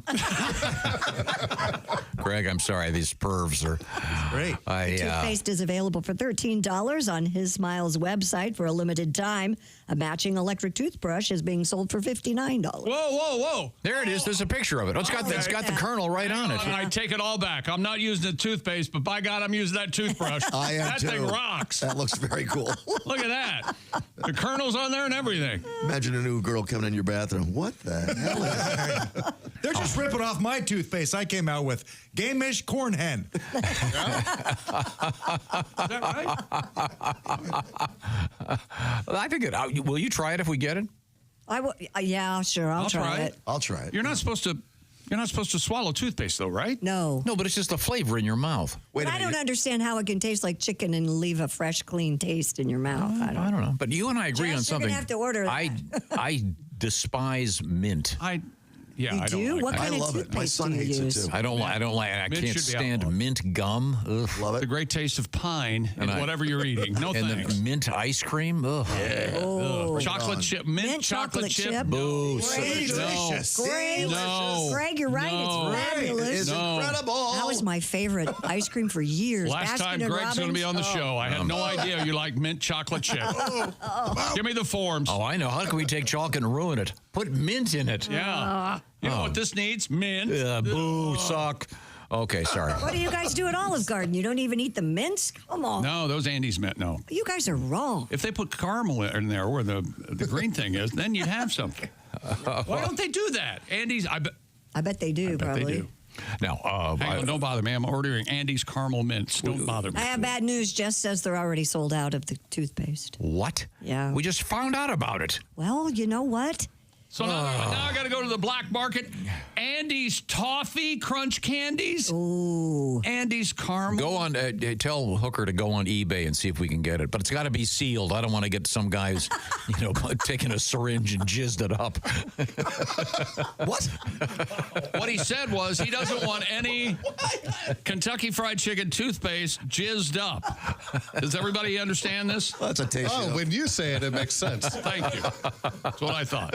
Go ahead, Tom. That's a jazz term. right. I want to say hi to my buddy Steven Singer. Hi, Steven From Singer. Steven Singer Jewelers. The master of the dog, Buddy, although I talked to Buddy and the dog, and he said actually he's bossing Steven around. He told him, why not release a 24-karat gold-dipped Blue Moon Rose for Mother's Day? And Steven said, okay, but I've only got a limited number of them. Blue Moon. So skip the flowers and get her a gold-dipped rose that will last forever. Now, here's my plan. For Mother's Day, let's say it's your wife, your girl. What do you call her? You call her your lady, right, Jeffrey? That's right. I always like that. That's so classy of you. It is. And she's so nice. I've met her. I can't believe. Never mind. She's so lovely. I think How do you feel about convenience? My convenience? My convenience. Hope you have a good lawyer. My partner. Do you like my partner? I hate that. I was saying that yesterday. I'd We rather open up an LLC together. Yeah. I thank you, Greg Hahn. My receptacle. The point is, here's my idea. The famous Steven Singer Jewelers At Last bracelet. Yeah. It's a beautiful. How would you describe it, Christy? It's kind of Very vintage looking, but very modern at the same time because it's got beautiful diamonds all the way around. I say get the At Last bracelet and then dangle it from the 24-karat gold-dipped Blue Moon Rose. There you go. Idea, That's good. perfect. And of course, the rose comes in a beautiful box, and there's a nice card. What do they call it when the card's thick? The nice heavyweight card. Cardstock? Cardstock. Thank you very much. You're looking at me like I'm wearing my pants backwards. Worry about your card stock. Yeah, it's classy. It's not like, oh, look at this card. It's all floppy. No. You want it hard like diamonds. Speaking of hard, after getting a gift like this. The shipping is free from Steven. IHateStevenSinger.com is where you'll find all this out. Don't tell Mr. Singer about how crappy this announcement was. Another successful ravioli night last night. Okay, all you can eat. They moved it to Thursday. Around the block. Thursday night. IHateStevenSinger.com is the place, by the way, famous for real diamonds, not the fake stuff. Maybe diamonds for Mother's Day. Lots of moms out there. Do the right thing. Don't be the guy under the bridge, Mother's Day, buying those flowers that'll die a day later. Hi, how long you been homeless selling flowers? Good to see you. Thanks. Don't breathe on me. Well, anyways, go to IHateStevenSinger.com. You know what I'm talking about, Greg. Yeah. You know that. You know that guy. We are in the O'Reilly Auto Parts Studios, and this is the Bob and Tom Show.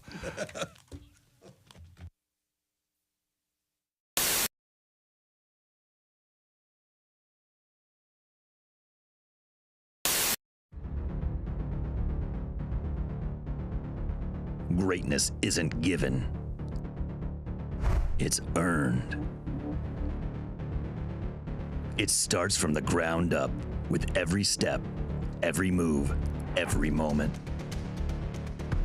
Because when the game is on the line, you need the best. The new Sport Athletic Performance insole from Orange Insoles. Stability, support, dominance. Orange Insoles, because greatness starts from the ground up, even when you're sitting down.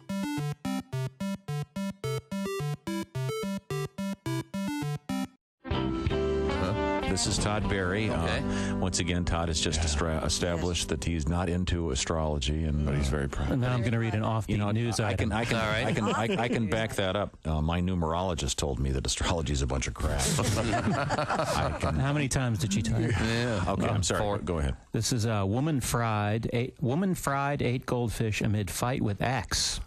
This is in Pasadena, Texas. Authorities say a Houston area woman who was burned up at her former common-law husband fried their pet goldfish and ate some of them. In front of what?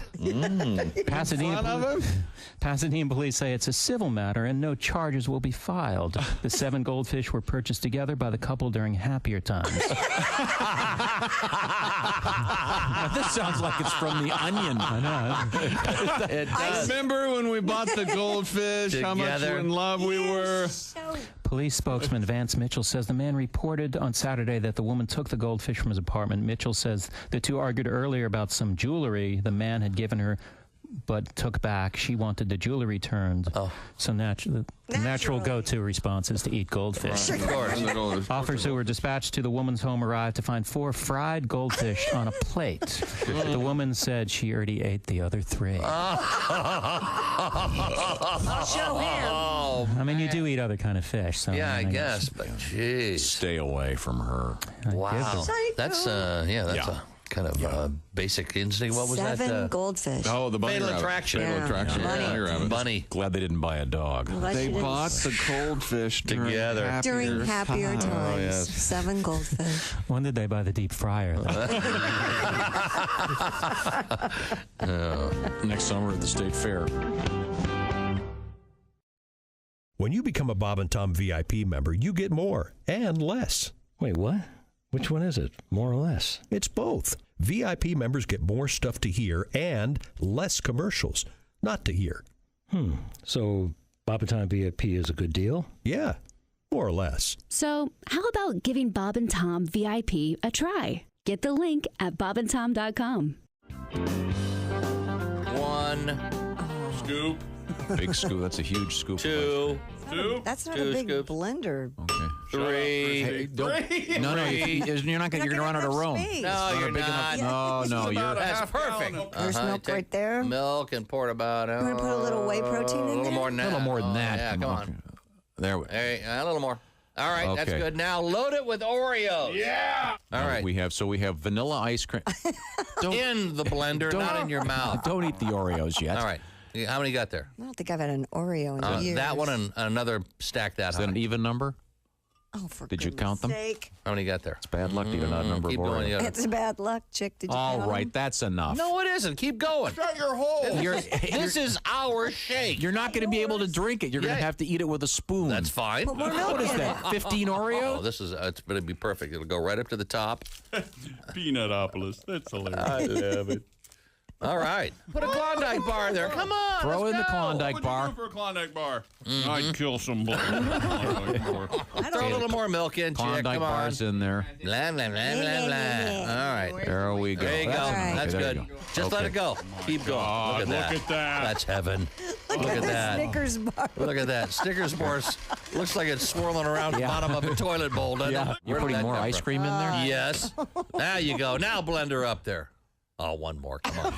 At least it's an even number. All Okay, right, there we go. Are those the peanuts trying to... Thank you. No, Bob, sip that over there by your microphone. Let's hear your I'll judgment have a on that. taste. Tom has to drink it. We though. should market this. Wow, it smells very good. Thank you. Oh, yeah. That is very good. Tell me this is not good. That is very good. Very chocolatey. See? This is much better than your shake. Thank you very much. Why don't you throw some protein powder in that? So at least you get some protein. And Why don't you run up an alley your and shake. yell fish? How about that?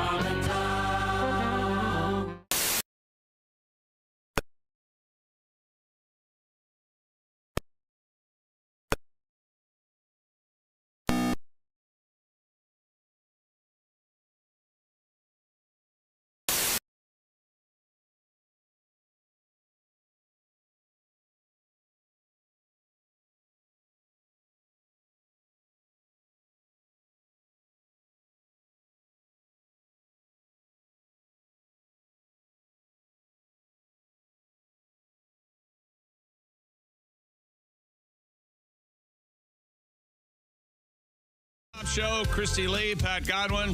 Oh, I like Jeff Hoskey. I'm Chick McGee. I like that one. Hello, Tom. How are you? We have a special guest. We're going to argue right now. You don't like the organ? Not in this case. Is that Kevin? Yeah. This is awesome. Nice. I've made my feelings Kevin known Anchor? about some of the background music, and I was audibly and visibly told to shut up or get out. And so I've decided to not say anything else.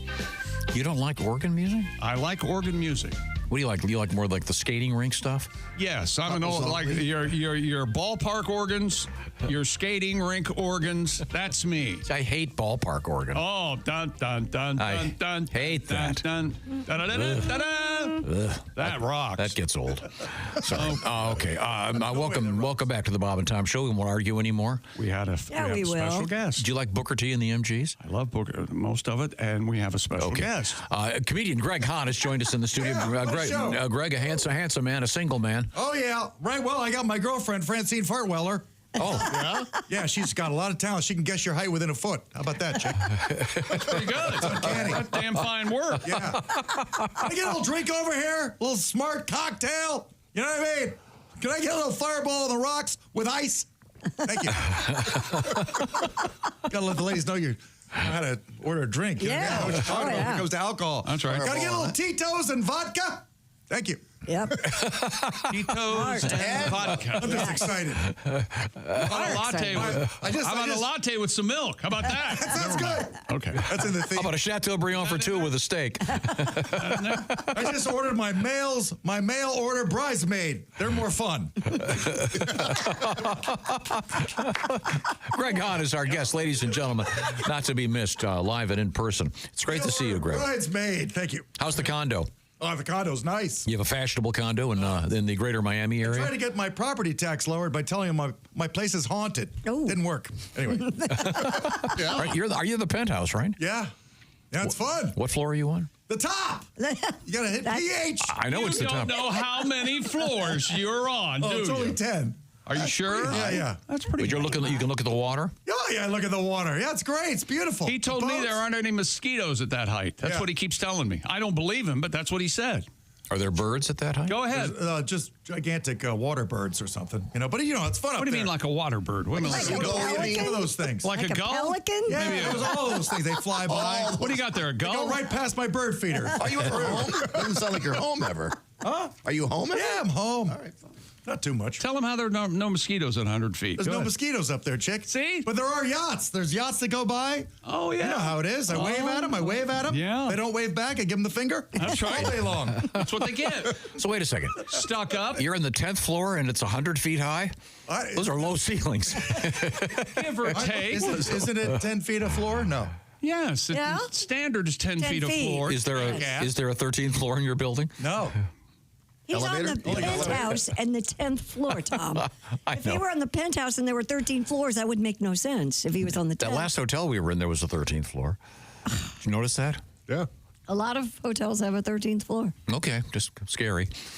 That's always the one that's haunted. I'm sorry. Let's go back to the Silac Insurance News Desk with Christy Lee. Here we go. Hey, Publishers Clearinghouse, the marketing and sweepstakes company known for doling out large prize patrol checks, has filed for Chapter 11 bankruptcy protection. Whoops. Yeah, Publishers Clearinghouse said it was using the bankruptcy process to, quote, finalize a shift away from its legacy business of direct mail, retail merchandise, and magazine subscriptions to transition to a pure digital advertising model. No, they're using bankruptcy so they don't have to pay their bills. Let's be honest here. The company said it plans to operate in a business-as-usual manner throughout the bankruptcy process, noting that the prize patrol team will continue to deliver awards across the United States. They have the big commercials with big oversized checks. And all the balloons and the confetti. And that was the big white panel van. You don't know if it's Publishers Clearinghouse or somebody after your kid. Oh, jeez. Yeah. Well, so much for that coming on board as the Bob and Tom Show sponsor. If it's not Ed If you heard, they're broke. If it's not Ed McMahon, they're taking your kid. Would you do that if they came and asked you to replace Ed McMahon? Would you go across the country and award people money?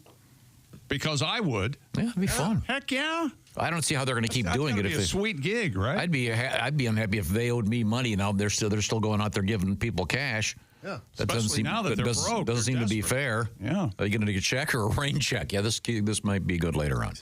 I invested myself. I invest, you know? Yeah? I put all my money in artificial incontinence. I see. That's a growth industry. Wrong AI. Is that right? Okay. They're going out because no one's getting magazines anymore, I assume. Well, I would assume you're correct, yes. Not physical magazines, right? Yep. But how many magazines do you have on your phone? I'm going to say 15. Oh, more than that. Yeah. The boy loves magazines. I don't know what his problem is. Magazines, newspapers, books, it's all on that phone. It's amazing. But you pay for them. Yeah. Yeah. The so-called paywall. Mm-hmm. How many do you have on your phone? Oh, gosh. I don't know. have 2. Probably about the same. Well, 15, 20 maybe. Yeah. Do you have any, Christy? I have 2. Playgirl? No. Playgirl and Horn Dogette. The Wall Street Journal, you tools, and Cougar Monthly.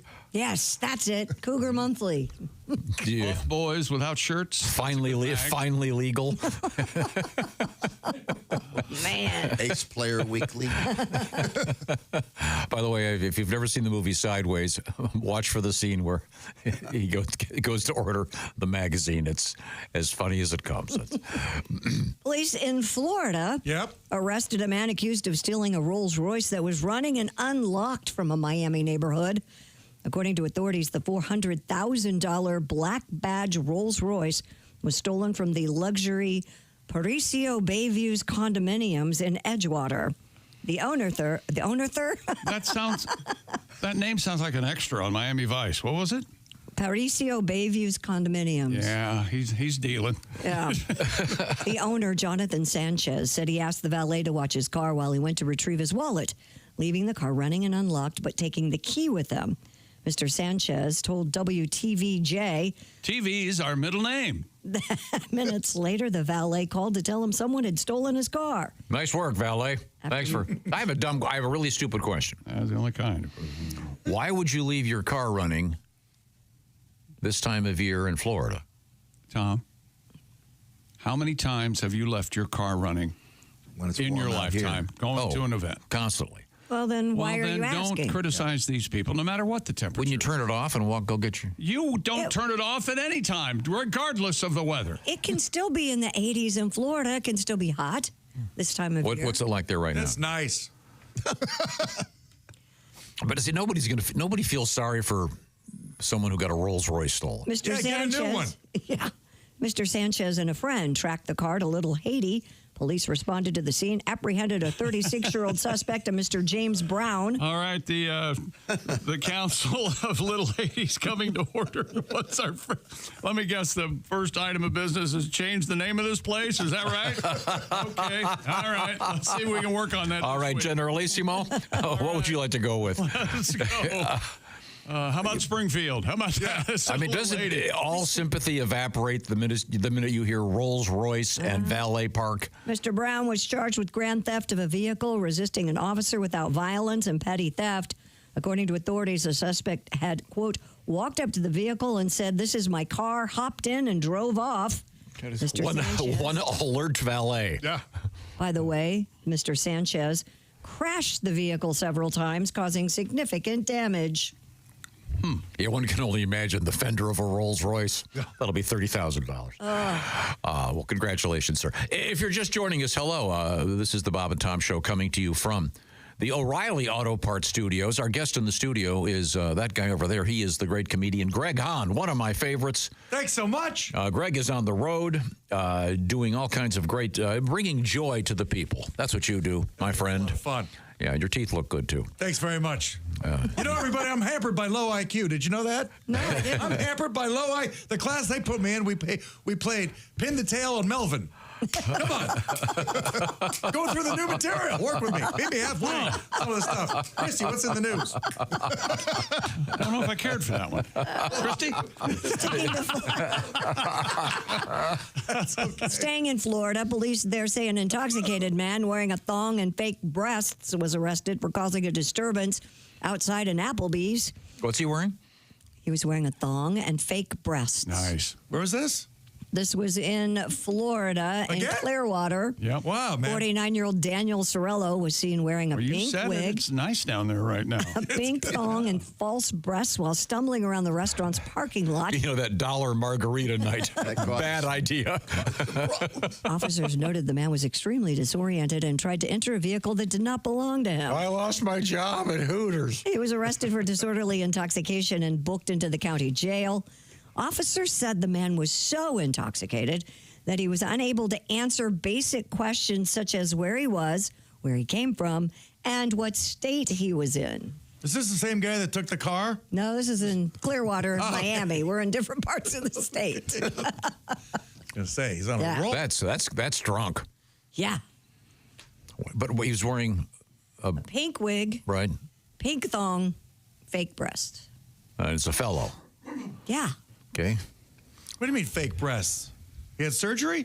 No, he probably had that breastplate thing maybe. Yeah, there's on or something. it's like a Halloween costume looking thing or whatever. Yeah. It is. Yeah. Was it like karaoke night at the drag queen bar? What was going on? Applebee's seems like an odd spot to be doing that. I want my booby back. Is that? Oh, I like that very much. Is that the right place? I want my booby back. Booby back. Booby back. I want my boobies back. Boobies back. No, it's Chili's baby back. Oh, sorry. Still funny? Maybe he thought it was a Chili's. Still funny? Okay. Yeah, no one needed it. Let's not look at it too closely. He was very upset when they wouldn't take Cole's cash. This man was very confused. He didn't know what was going on. You see, right now I want to remind you that another great Mother's Day gift would be helping one of those moms in your life hear your great radio show better. How would they do that? Everyday Earbuds by Raycon. Mom deserves a moment to relax, recharge, enjoy your favorite music, maybe a podcast, phone calls, all in crystal clear sound. Raycon's Everyday Earbuds are now better than ever. With 32-hour battery life, a multi-point connectivity just for mom. She can pair 2 devices at once, and she'll never ask you, how does this Bluetooth thing work again? Because Raycon does it all for her. And Raycon has a quick charge function, just 10 minutes of charging. You get 90 minutes of battery. And the earbuds come with active noise cancellation, often difficult to find at this price point, starting at just half the price of other premium audio brands. And Raycon's come in all the colors, and they offer a 30-day happiness guarantee return policy. So it's just this simple. Go to buyraycon.com/Tom, and you'll get a swell gift for mom and 20% off site-wide everything on Raycon's website. 20% off site-wide. Just go to buyraycon.com/Tom. That's buyraycon.com/Tom. Thank you very much. We're going to hang out with comedian Greg Hahn, and I'll also remind you that the cadre, the Frank Caliendo cadre, is also on the road. Cartel. Why do you keep saying cadre? Cartel. Say cartel. Cartel. They'll be at Liberty Township at the Funny Bone. Am I getting that right? Yes. It's Willie, Al, et cetera, et cetera. Oh, and Mr. Caliendo and Mr. Keene will also be there. Some great shows coming up Friday and Saturday evening. And we're coming right back. We're in the O'Reilly Auto Parts Studios. This is the Bob and Tom Show.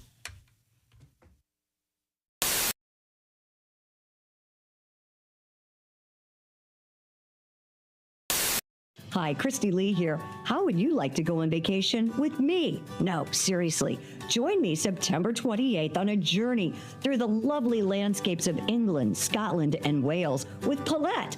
We'll travel through the charming countryside and also experience the historic cities of London and Edinburgh. Experience the best of Britain's rolling countryside and bustling cities rich in history and culture. We'll see the iconic landmarks of London. Visit the storybook villages of Oxford, Chester, and Shakespeare's Stratford-upon-Avon. We'll behold regal jewels of Edinburgh's castle and visit the medieval walls of York. This and so much more. The best part? Collette makes travel easy, including flights, meals, hotels, sightseeing, and local experiences. It's all planned for you. You can just sit back and have the time of your life. Don't miss your chance to see Britain with me. This is going to be a great group and an amazing trip. I already know we're going to have so much fun. Call Collette at 800-581-8942 or visit bobandtom.com to learn more. Don't miss out. Call Collette at 800-581-8942.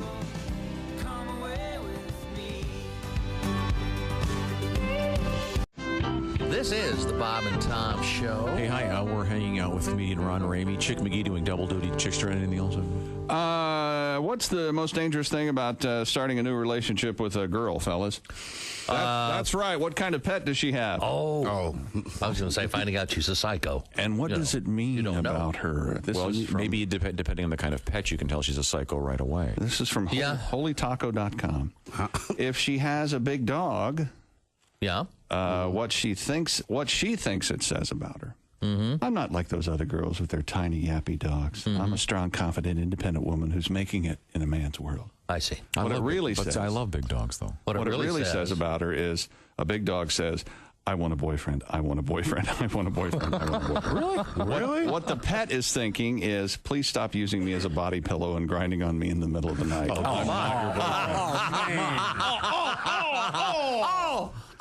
You took a perfectly good story. There's no grinding. No grinding? A small dog. Okay. What she thinks it says, I'm not just adorable. I'm really adorable. I'm so adorable that I have a living accessory.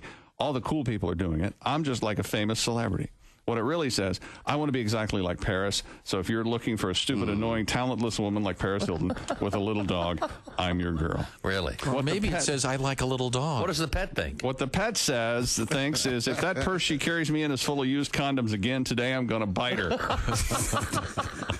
I miss my ex-wife.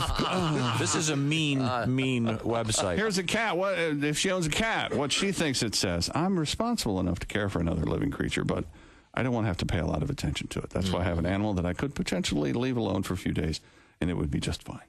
What it really says, having a cat, I don't like having guys spend the night at my house, so I adopted one of nature's ninjas to scare off any non-regular visitors using a razor-sharp pounce attack in the middle of the night. Ouch. What the cat is thinking, come on, dude, that I'm not familiar with, show me something dangly. I dare you. What she thinks it says, owning a fish. Fish tanks are sexy. I know this is just a small bowl, but it still oozes sex. This fish depends on me, and if it lives past the first day, people are going to know that I'm responsible enough to take care of another life. What it really says. One time I had sex with a biker in the parking lot of a county fair, and he spent $26 winning me this goldfish to remember him by. I forget his name, but I call the fish Nemo. Okay. What the pet is thinking, that whore hasn't fed me in 6 days. My water looks and smells like a sewer. And finally, a parrot, what she thinks it says, I enjoy having a pet that's interesting and intelligent. I am an exotic person, so I have a pet that reflects my personality. What it really says, if you own a parrot and you're a girl, my grandpa died recently. He was known locally as the crazy bird guy. So he left me this temperamental, awful bird to remember him by. What the parrot is thinking, squawk, F you, F you.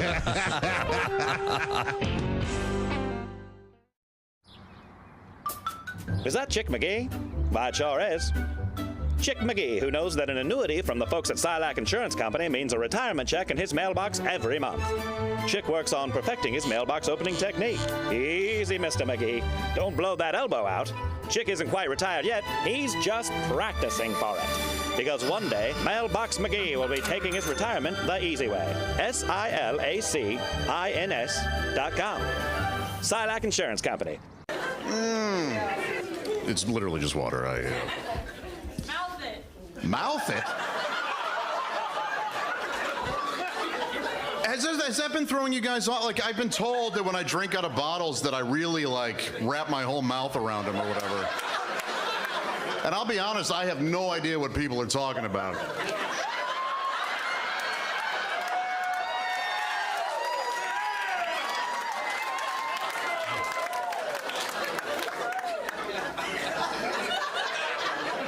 How we doing, fellas?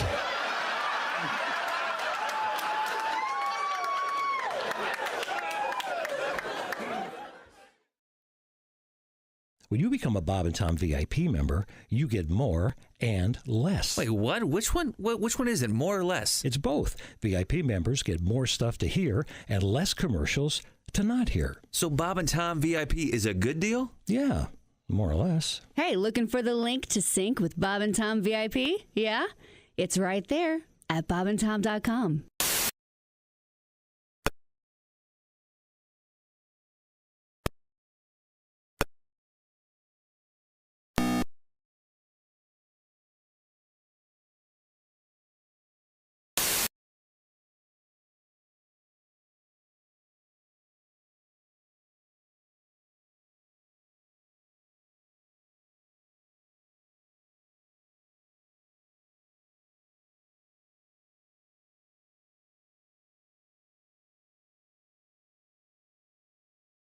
And Greg Hahn tonight at Helium 2 shows some great live comedy on a cool night. It was a cool night. I wore a light coat. I had lots of laughs. I saw Hahn and Oskar. Welcome back to the Bob and Tom Show. Christy Lee, Pat Godwin, Jeff Oskar. I'm Chick McGee at the OriginSouls.com sports desk. Look at him over there. I don't know what it is about when we come back from a commercial, but the last thing he wants to appear is prepared. Right. And I don't know why that is. I don't know either. Style. You know, he comes back all flustered. Yeah, disheveled. Hey, Tom, hate to bother you, but we're on the air again. You spill again? I spilled coffee on my car keys, my phone. It's all over his phone. Oh, all my credit cards. Oh. Let someone take care of that. Don't you have people for that? I got to dry them. I put my keys in rice. I don't know what's going on. I don't think you have to put your keys in rice. Okay. Let's see. I'm not kidding. I know. I can see. Okay. Sorry. Let's move forward here. I'm a semi-professional. You have another key fob here, right? You have your. I'm going to get water balloons and just throw them. I'll be okay. You don't have a spare key. Now, we had an interesting story yesterday I want to share with our guest. He is comedian Greg Hahn. Hi, everybody. Thank you. One of my favorites. Greg's on the road, by the way. Tomorrow night, it's Lafayette, Indiana at Curly's. Coming up, by the way, Toledo, Erie, PA, lots more great shows with Greg Hahn. But right now, I want to tell you a story here, Greg. This involves how about I tell you a story? I just want to say, I had a question about the fact that someone was, I said, why would someone be videotaping a funeral? And it was explained to me. Go ahead. That a lot of funeral homes now will. Oh, that's right. They'll broadcast it live for those. And that would include the burial. Right. Oh, so because people that can't get to the gravesite. Well, and they have cameras because of shoplifting. Oh, really? Yeah. At the funeral parlor. They don't want people to steal the. Right. Flowers. Okay. Yeah. Oh, Mourners were left horrified after pallbearers fell into a burial hole in northern Philadelphia, North Philly. Video captured during the funeral shows pallbearers carrying the casket containing the late Benjamin Aviles. But as they lay down the casket, the platform above the burial site collapses, plunging the men into the hole. Whoops. The men all suffered injuries. One of the guys was even knocked out. The family is now looking to be recompensated by Greenmount Cemetery and Funeral Home.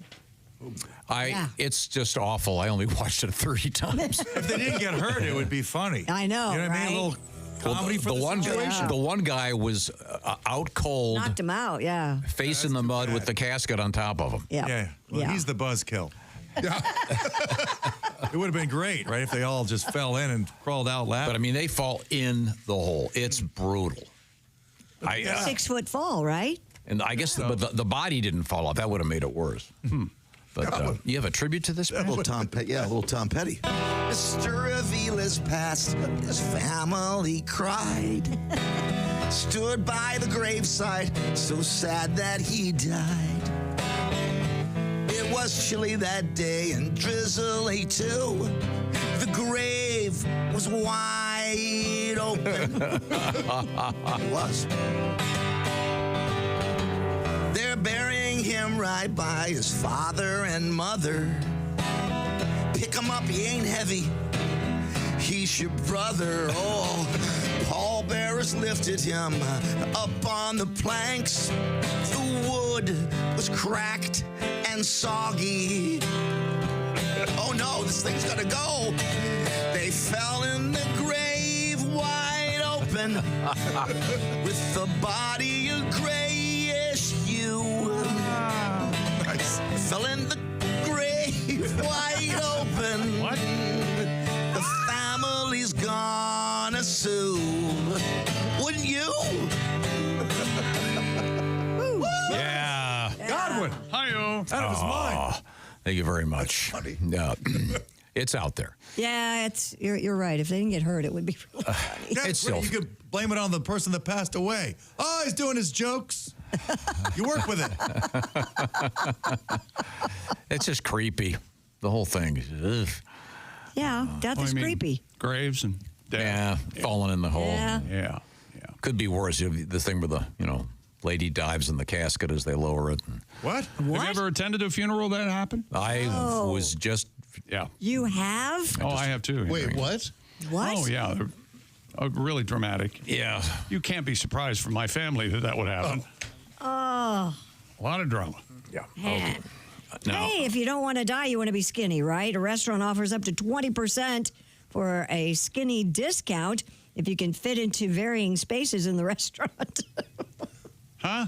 A restaurant in Thailand chick is going viral for this unusual promotion. It gives skinny customers a discount provided they can fit into small spaces. The cafe called Chiang Mai Breakfast World features a so-called skinny discount gate outside. The bars are situated at different widths with the size-based discounts ranging from 5% to 20% for those who can squeeze through a given slot. Those who cannot have to pay full price. That makes sense. Well, it does. Why don't they just go by weight? I know you do that in your dating profile. Because if you're skinnier, you're going to eat less food, or what? Well, that's wait a minute. probably true. What am I? Is it an all-you-can-eat buffet? No, it doesn't say that. Well, that's the part they left out, right, Oscar? The name is weird. That's what they failed to mention. Breakfast World? One of these, one of these things is not like the other. Chiang Mai. Chiang Mai Breakfast World.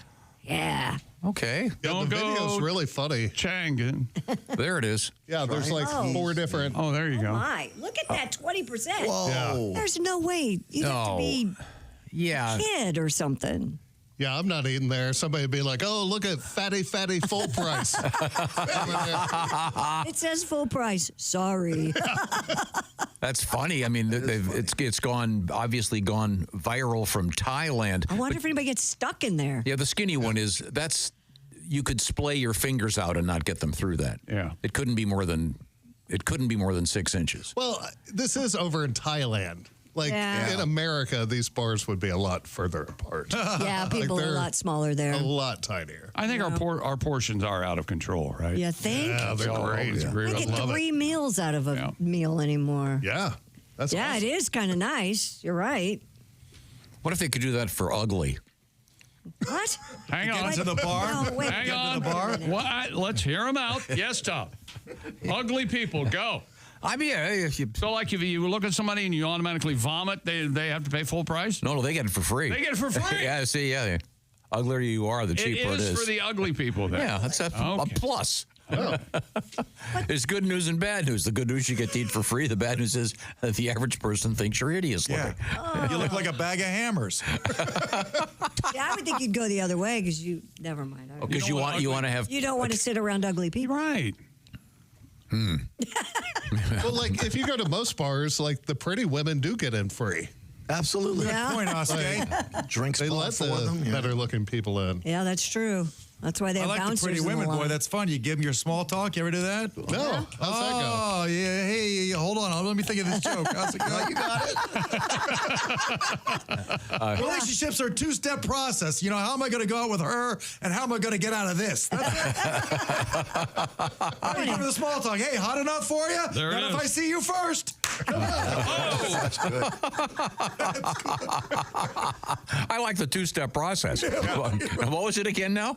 How am I going to go out with her? How am I going to get out of this? I see. Okay, very good, very good. That's a comedian, Greg Hahn. Extra. Happened. I'm doing this just for Tom. The Cleveland Browns have agreed to terms with quarterback. You want to guess? You're going to love it. I'll give you a hint. You're going to love it. Oh, please tell me. Is it my favorite quarterback in the NFL? Who would that be? Do you remember? We have a song about him. Don't be a wacko. No, it's not Minshew. Not Minshew. It's not Gardner Minshew? No. Don't be a wacko. You like this guy, too? Joe Flacco. Joe Flacco. That's right. 1 year, $4 million deal. Oh. Remember the Browns let him go a year ago? Yeah. Or 2 years ago? Well, evidently they were wrong. He's back now. Do you remember...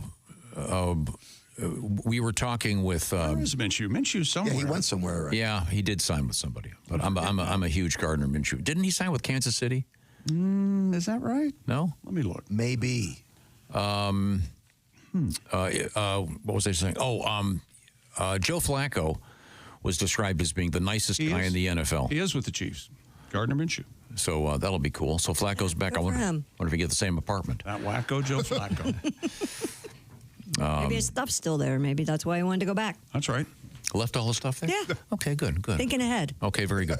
Now, I understand we have a special treat coming up, the nature of which I'm not going to discuss for a second, and it's going to be kind of a surprise. It's a musical treat. Yes, that's very good. Very good. Thank you very much. You're welcome. I will once again remember this. I'm not just a pretty face. Frank Caliendo and the... what are you calling it again? The cadre? I can't. Yes. No. We're coming at it. No, we're coming at it at a different angle. Yes, the Caliendo cadre. Go ahead. And then maybe you'll say cartel. Willie Al, Patrick Keene and Company, Cincinnati. Don't miss it. Friday and Saturday. It's going to be some great shows. We are in the O'Reilly Auto Parts Studios. This is the Bob and Tom Show.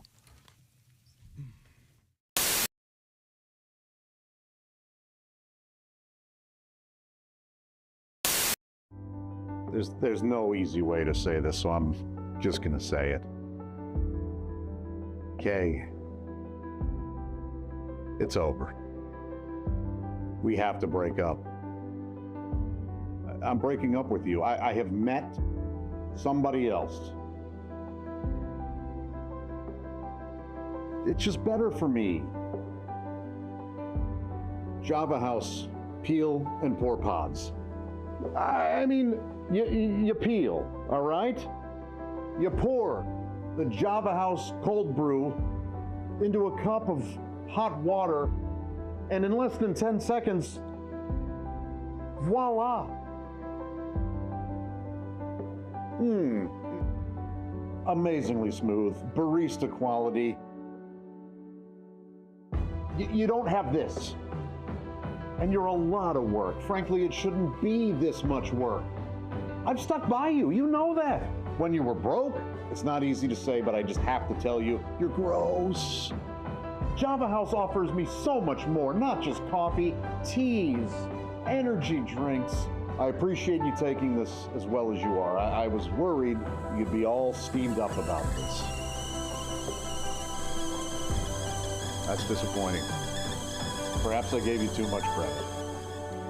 It's over, and I'm keeping the cats.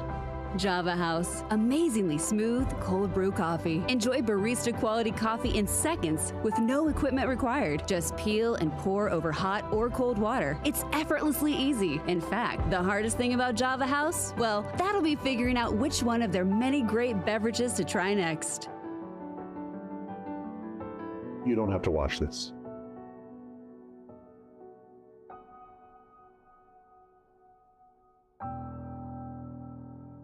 Order online at javahouse.com. Java House, the official coffee and refreshments of the Bob and Tom Show. Tell the story again, and I always love the story about when you and Cheryl were playing, and the day that you finally, the day that she quit playing one-on-one against you. You mean when I finally beat her? Yes. This is Reggie's sister, a couple of years ago. She wasn't going to play anymore. Well, when I sent her shot into my mom's rose garden, we started playing horse. Right. But you got to remember, Cheryl was always 2 to 3 inches taller as we were growing up. So I started to catch her in height my freshman and sophomore year of high school. So up until that point, Cheryl dominated me. But she dominated everyone, though. Yeah. I don't feel so bad. Didn't she score how many did she score that one night? You scored, what was it? 45. 50. She came in and... You know, I'm gloating. Because we had played in the away gym. She had played at the home gym. So my dad was with her at their game, and my mom was with me. So we get in the car. Hey, I had my best game ever. 40, 45 points. Strider started. Strider, what did you do tonight? And she looked at my dad and kind of looked down. My dad's like, oh, she had a pretty good game. I was like, oh, yeah, but I bet it wasn't 40, 45. No, she had a really good game. Well, what's really good? She had 105. By herself? I'm like, the team scored 105? No, son. Cheryl scored 105 points. I bet that record still stands. I believe it does. They beat that team 179 to 12. God. The point guard, which is still a record, had 39 assists. I mean, it was like crazy numbers.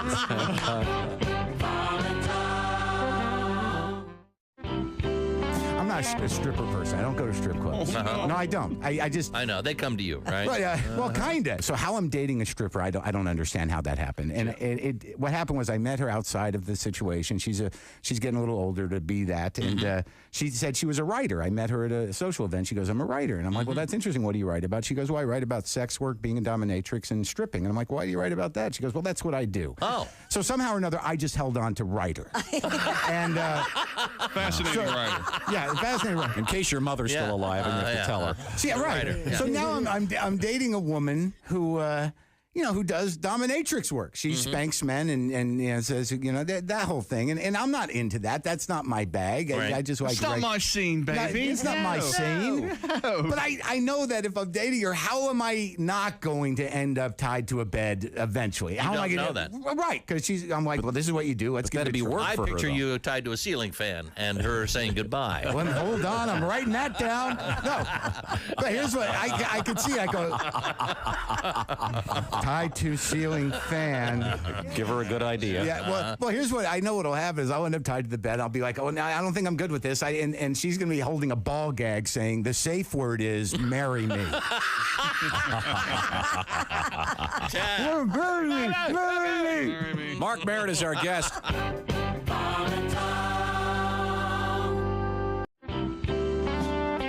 I watch. I'm home during the day a lot, and I have a little ritual called watching 8 hours of Law and Order in a row on cable. Because you can. Yeah. Law and Order, yes. Law and Order, yes. Law and Order, yes. Charmed, crap, it's over. But I love Law and Order because it's ripped from today's headlines. You know? You take some news story that's going on, then they change the names up a little bit, then they make that the plot for the episode. The thing about Law and Order is, though, every episode has to involve a murder. And even if there's not a murder in the news story they're talking about, they just go ahead and add a murder into what happened. Okay. And, which has got to piss off the people in the news story because they're watching. Fred Thompson and Sam Waterston are hashing out the case. Now, Jack, I'm afraid you're going to have a political firestorm on your hands if you insist on prosecuting this as a first-degree murder trial. Politics is your area, not mine, Arthur. It's my job to convince a jury that the governor of New York was caught with a high-priced call girl and then murdered her. Elliot Spitzer is sitting home saying it's like $1,000 an hour. We'll begin that again on Monday. This time around, it's the Pit Stop Payday from Q95. Listen to win. Hey, welcome back to the Bob and Tom Show at the Silac Insurance News Desk. It's Christy Lee.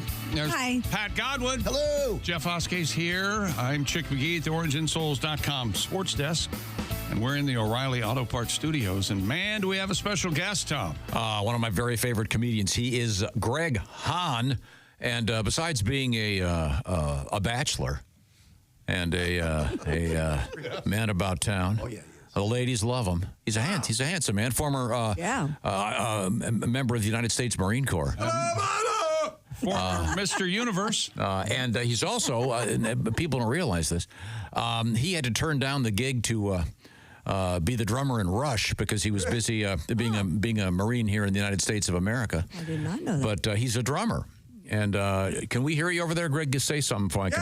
Yeah. I met a great drummer once. I was in the elevator with Steve Smith, drummer for Journey. Oh, nice. And I told him, it's a true story. It's in Cleveland. I said, hey, Steve, I'm playing drums in my comedy act across the street at Hilarities Comedy Club. And he looked at me like, is there any way we can get this noise to stop coming from your face? That's so Steve. Yeah. He's a fine drummer. Oh, see, and I bring it up because Mr. Hahn is sitting at a drum kit. Perhaps I have an idea. Why don't you tell one of your jokes and then give yourself. Give yourself. You want me to do my sense of humor routine? Yeah. Hey. Oh, yeah. Yeah. So, the traditional, Pat Godwin, I'll talk to you. The traditional rim shot is like a ba-bum ching, right? Well, here's the traditional. Yeah, there you go. Hey. Yeah, there you go. Hey. There it is. Now you're patting it. It's a quick hey and then a. He's producing, Try it again. One more time. Hey. Isn't that it? Yeah, that's close. That was it. What do you want? Faster, slower? I want it. That's a little too hard. Hey. Well, now that sounded in the middle now. See, now you're doing what Kelly does to me. When I say, I'm sorry, I couldn't hear you. Say it a little louder, and she goes, I said it. Meet me. What? I want her to meet me halfway. Hey. That's it. You nailed it. Okay, I nailed it. Just like the first one. Now try doing one of the pieces of your so-called routine, and let's see. So-called routine. Boy, I'm ready for comedy when you talk like that. I know that. How do crazy people walk through the woods? They take the psychopath. Hey! Yeah. Oh, nailed it. That's exactly what I want. Although you could have come in a little quicker with the rim shot. All right. Try one more. Let's see. I got a brand new dog, half pit bull, half retriever. He ripped my leg off, but he brought it back. Hey! I like that twist. That's very nice. Very, very good. Very good. Oh. Just a C hair tighter. That's all I need. That's a studio term. Give me one more. Did you know that 5 out of 3 people struggle with fractions? There you go. See, that's it. That was perfect. Really? You nailed it. I like that. Absolutely perfect. Greg Hahn, by the way, is turning scarlet. I'm sorry. Greg is one of my favorite human beings. He's on the road. Did I mention Lafayette, Indiana, Saturday at the famous Curly's Bar? Then, among other things, you got Lowell, Arkansas, Erie, PA, May 8, 9, and 10. Let's see. Oh, Toledo, June 8th at the Funny Bone. You got to see these gigs. Yeah. They're going to be great. Arena tour. Okay. Now, we have a song. Are you guys going to do a song together, Pat? We could, yeah. What do you want to do, Greg? I have a little voices in my head. Chick's favorite. Uplifting. You ready? Yeah. Hey. All right. I feel it. Love this song. Yeah. Come on. Let me hear you. Oh, yeah. That's nice. I'm seeing somebody, voices in my head told me that I love you. The voices in my head said you love me too. Yes, they do. You know they're always right. So I'm listening tonight to the voices in my head. Yeah. Yeah, the voices in my head said we'll always be together. So I got your name tattooed in flaming red on my forehead. They come in crystal clear, but my doctor, he can't hear the voices in my head. All right, here we go, Greg. The voices in my head said to stop my medication. Let's get the stick.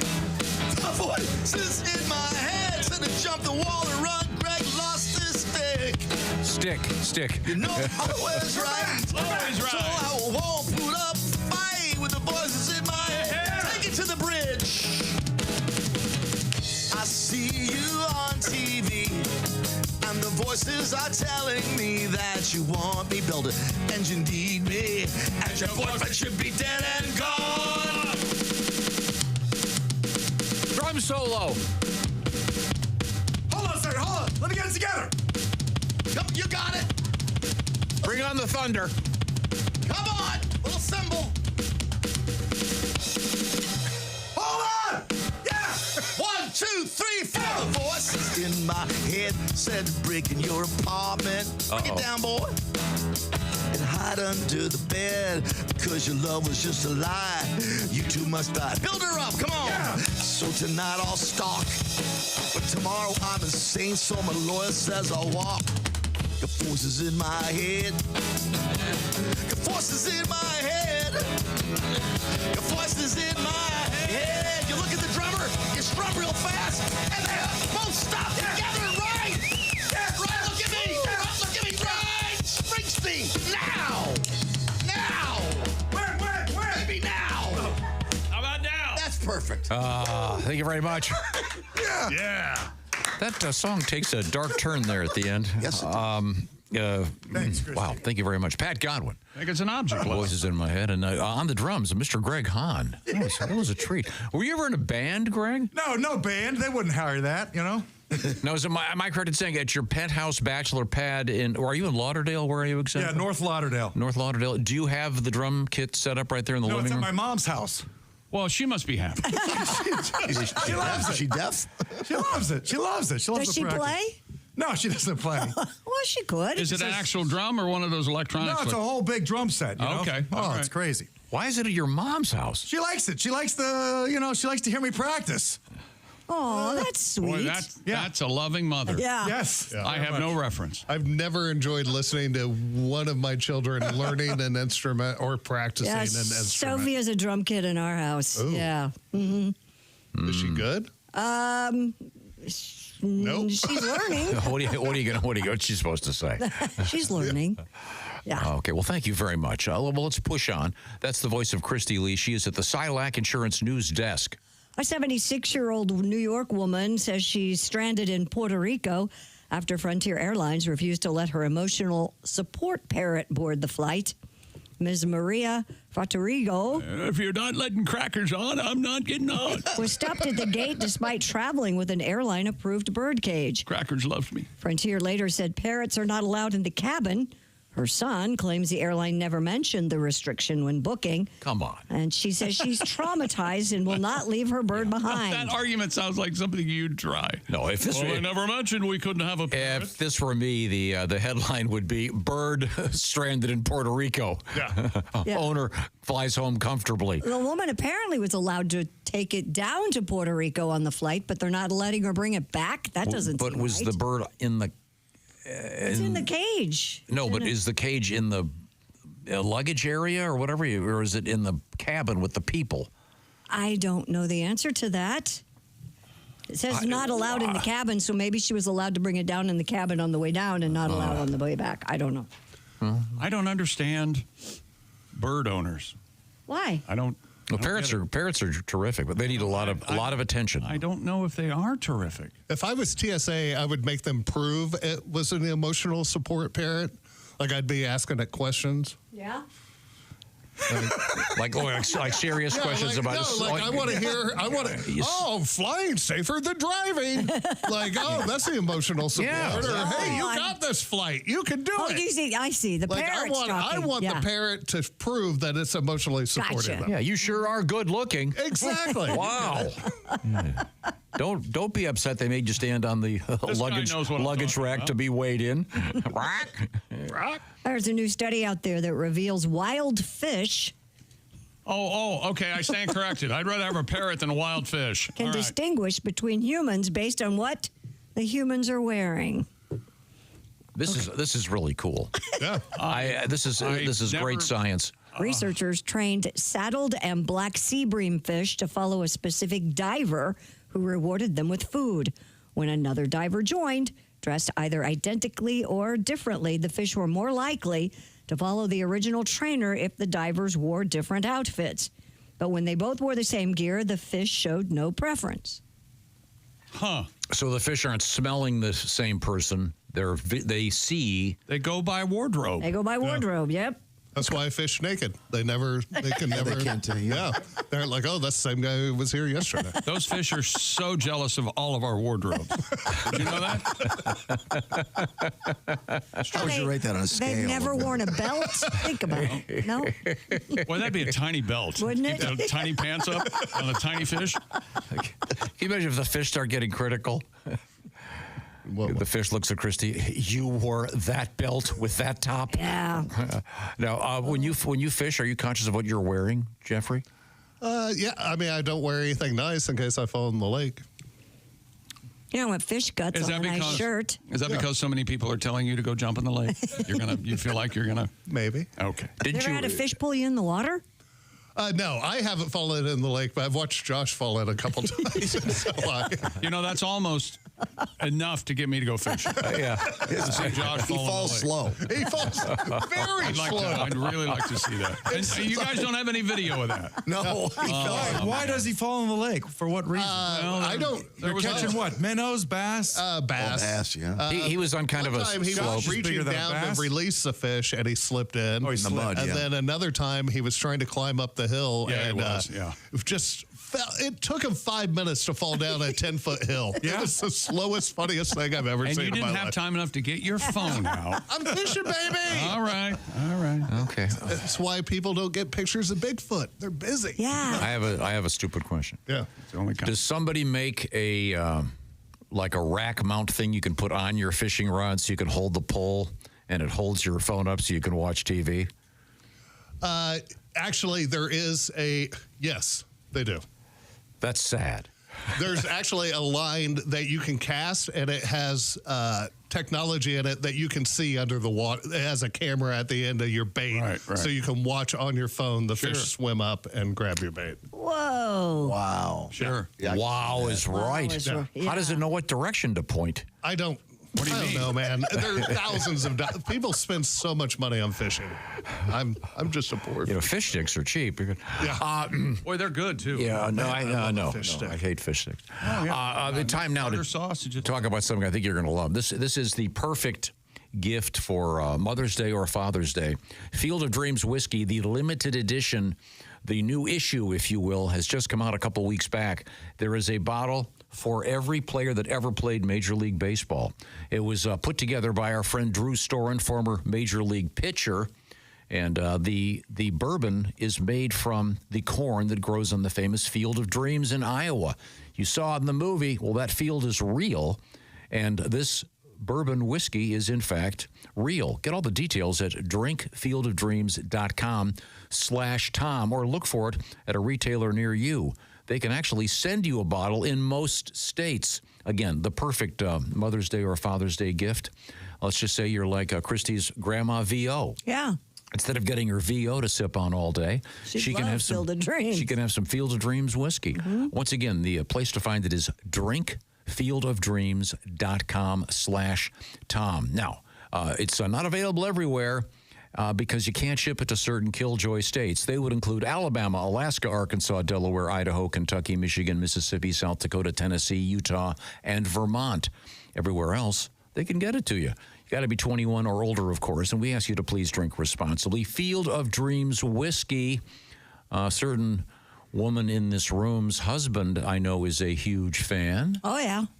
He's not, you can say his name. Andy loves it. His name is Andy? Yeah. Oh, Chicken. I thought it was Randy. No. Chicken, I thought it was Randy. No, it's Andy. And Godwin, too.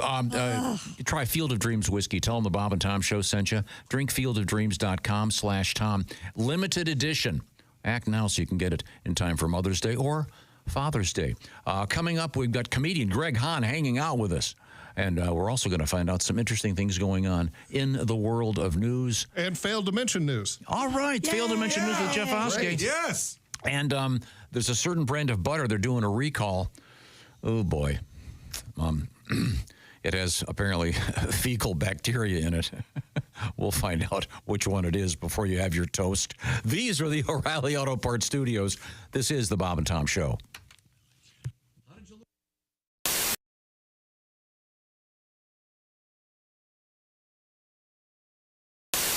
Hi, Christy Lee here. How would you like to go on vacation with me? No, seriously. Join me September 28th on a journey through the lovely landscapes of England, Scotland, and Wales with Collette.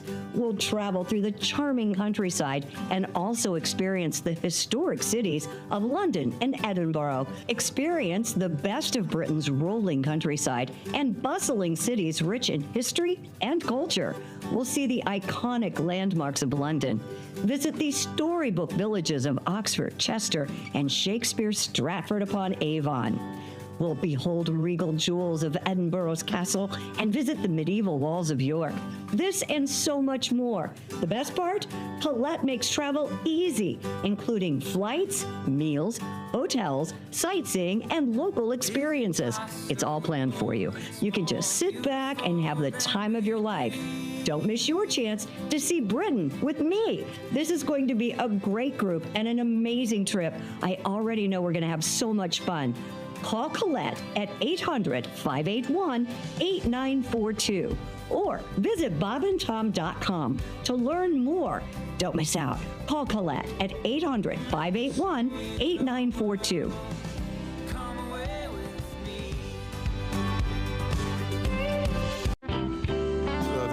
Just got divorced. We know Paul McCartney went through the worst divorce in history. That's true. I would have been a great attorney for Paul McCartney. I'd have said, ladies and gentlemen of the jury, my client, right over there, 1964, could not crawl out of a car without every woman in America tearing her hair out, yelling his name at the top of their lungs. He could have had any woman in the world that year. He went with the Manson family-looking girl who was the photographer, who was relatively plain, lived with the woman for 35 years. 35 years, not one night did he ever miss with his wife in 35 years, except when he was arrested for marijuana in Japan, and she was down the hall in a different cell. Yeah. Okay? He loved this woman. She made him eat vegetarian food. Okay? She was not attractive. He put her on the cover of the Band on the Run album. James Coburn looked better than she did. True on enough. the cover of that album. This woman couldn't hold a tune in a bucket. Couldn't hold a tune in a bucket. He let her play in his band for 10 years. He loved this woman, lived with her 35 years, never missed a night. She passed away. He became a knight. I think he owns Happy Birthday. I know he owns Ramblin' Rick from Georgia Tech, a hell of an engineer.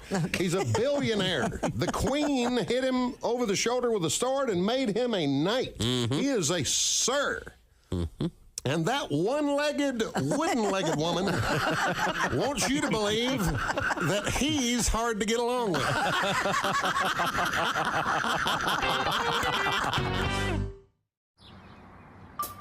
Is that Chick McGee? Why, it sure is. Chick McGee, who knows that an annuity from the folks at Silac Insurance Company means a retirement check in his mailbox every month. Chick works on perfecting his mailbox opening technique. Easy, Mr. McGee. Don't blow that elbow out. Chick isn't quite retired yet. He's just practicing for it. Because one day, Mailbox McGee will be taking his retirement the easy way. SILACINS.com. Silac Insurance Company. I'm actually in love right now. My boyfriend and I are walking around town in a two-headed snuggie. It's getting pretty intense. That's nice. Yeah, it's pretty nice. Mhm. I'm so glad, because I have a hard time listening to the love love songs with Delilah. Where are you calling from tonight? Where are you? What's going on with you tonight? What's your name? Request and dedication. Hi, Amy, calling in from Tustin, Arizona. What's going on with you tonight? You and Matt broke up. That's hard. What do you want to say to Matt tonight?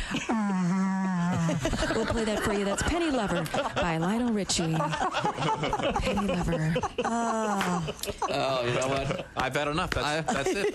I'm in love with her. I remember that very well. Maria, that is for those that get that. Yes.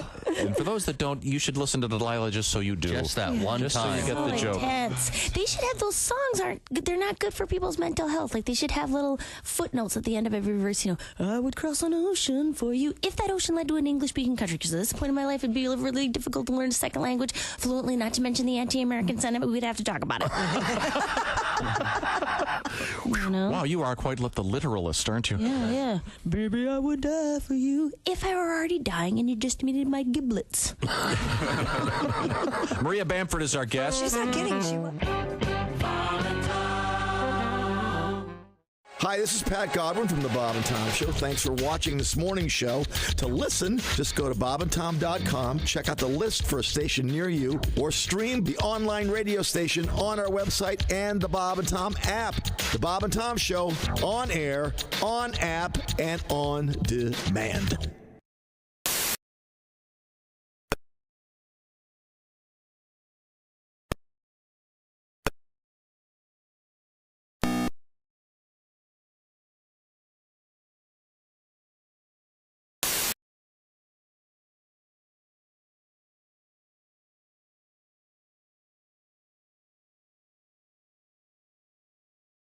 Bob and Tom Show. We are in the O'Reilly Auto Parts studios. Thank O'Reilly Auto Parts for all your car care needs. Get the parts and service you need fast from the professional parts people at O'Reilly Auto Parts. There's Christy Lee. There's Pat Godwin. I'm Chick McGee. Hello, Tom. I believe we have a special guest and a special report coming up. We do. We have both. We have comedian Greg Hahn joining us here in the studio. And before we move on, today, an interesting day in history. We're going to do a little bit early. Okay. All right. By request. What we got? Well, today in history, we have Napoleon. Anybody a fan? Nope. He had short guy's disease. I don't care for it. Is that really true? He walked into every bar in Elba and started fights. You wait, and that's going to come out. He was in prison in Elba. There was no bars He started there. fights in prison. You know who was the warden was? Who was the warden? Idris. Idris Elba. Okay, maybe not. That's really silly. Tom was just holding his hand up, expecting to be thanked for that. How did he escape from there anyway? And then he went back, right? Yeah, and he Came home got and he had back to go into back. power, didn't he? Yeah, and he had to go back. What do you guys read books? What's going on in here? A lot of book reading What is this? I don't know. I studied a lot of Seuss, you know. Are you my mother? Green eggs and ham. My mama's a llama, stuff like that. 1814, Napoleon marked down from 19 abdicated the throne and was exiled to Elba. Do you know why he was forced out? You know this. No. He passed a no smoking law. No, they kicked him out of France. Boy, those French. They like the cigs. Yeah. In 1970, Apollo 13 was launched. Yeah, they didn't make it to the moon, did they? There's a great movie about. I'm glad you all enjoy that movie. But one of Ron Howard movie. It's awesome. It's great. One of the stunk my whole house up. What? Really? It's a great movie. Gosh, it is a great film. One of the executives at NASA said, "Don't do a 13. It's an unlucky number." Houston, we have a problem. So he kept going. I told you so the whole time. Did you say that a little more? 1976. I'll give this one to Mr. Hahn. You'll know this one. Bicentennial. The Apple I computer was created by Steve Forbes. Yeah, right after that, he wrote Romeo's tune. There were a couple of Steves, Wozniak and Jobs. Former Jobs. How deep into the invention do you think they thought someday this is going to be the source of internet porn? I read the other day that Bezos still has the same desk he started with when he started Amazon. Cool. It's like this little metal, crappy-looking wooden desk. That makes sense. Wouldn't you get a desk as big as your Yacht, if you No. I would. Well, I still have my desk made from the front door of my old house. I wasn't comparing you to Bezos. That's I know that jump. I got You mean more. big desk for big thoughts, chick? I guess. Resolute. You wouldn't want to get one of those? No. Lastly, I've never heard of any of these people, so we're not going to do their birthdays. All right, it's Woody's birthday today. My ex-husband, Jack Woodlock. Happy birthday, Jack. Now, how many? Why? Yeah. Let's do this. Let's have fun. Read the list of names, and I bet you we've heard of all the people you've never heard of. Okay. Trisha Helfer. She's number 6 on Battlestar Galactica. She's an amazing little actress. Really? Yeah. Did he get it right? Trisha Helfer. Yeah, I've never heard of her. Number 6. Yeah. I'm sure she's very fine. There are many models. I'm number 6. Yeah. 1987. Happy birthday, Joss. Joss. Stone? Josh Stone. Yeah. Oh, yeah. Josh Stone. Who's he? Was it a singer? No, it's a girl. Singer. She's a singer. Oh, Fabulous. sorry. She wrote and sang. It was very popular. Tom Griswold's a dick. You don't remember that? It's a Don't remember that huge song? hit Huge around here. Yes. First of all, yeah. We sold enough copies. She did not. She did not write that. That's a McCartney song. We all know that. All right. Okay. Who That's else a you got? she. I'm hot. Yeah. Who Yes. else you got? He's on fire. Was she? This is interesting. Was she in Sly and the Family Stone? I don't know. No. Don't make a gag out of it. It was not a Stewart. No. Hang on. He's young. All right. Not a lot of birthdays. Well, you're not reading them. You're editing again. Just say the name. Say the name. Oh, I know this. Joel Gray. Sure, from Cabaret. Yeah. Right, that's Linda Gray's. Linda Gray. 93. And what was the Fred Jennifer Ward, Grey. Joel Gray movie they were both in? And Joel Gray played an Asian wise man. Remember this? Oh, really? Remo Williams, The Adventure Begins, or something. Oh, yeah. like They thought that was going to be a big franchise. Yeah. It's not a bad movie. It's better than Apollo 13, I can tell you that. No, it's not. The name Remo, that is bad. You don't have that nickname in prison. No, I think part of the plot point of that movie is he got his name Remo from a bedpan because bedpans were made in like Remo, Kansas or something. Holy smokes. Yeah. You get too much Remo, you're going to need a bedpan. Okay. That'll loosen you up. Okay. Bill Irwin. Sure. He was like a mime guy, a real kind of clown guy. Bill Irwin? Bill Irwin, yeah. Performance artist. Performance artist. I have no idea. Oh, God. One of the best. The way you incredibly dismiss funny. things What did he is stunning. He was a performance artist, became an actor. Keep going. David Banner. David Banner. David Banner, I don't have that's that one. the Incredible Hulk. I don't know. It doesn't There's say. a rapper named Oh, yeah. David Banner. Oh, is that his real name, or did he just steal it from the Hulk? Well, he stole it.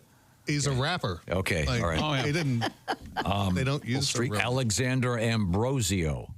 Again. Oh, that dude made a great salad. No, it's Ambrosia salad? He came up with the orange slice. It's Alessandra. Sorry, it's Oh, my it's bad. a Oh, lady. it's a woman. Yeah, I know this one. Louise Lasser.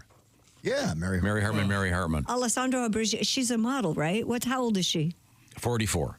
She might be. Louise Lasser? No. No, Louise Lasser's 86. Yeah, dead. No, She's dead, right? oh, she's deceased. I'm pretty sure. Oh, I didn't know that. She was great. She was Mary Hartman. Married to Show Woody was Allen for a never while. funny for 1 second. It wasn't. I defy you to watch Mary Hartman and tell me how many times you laughed.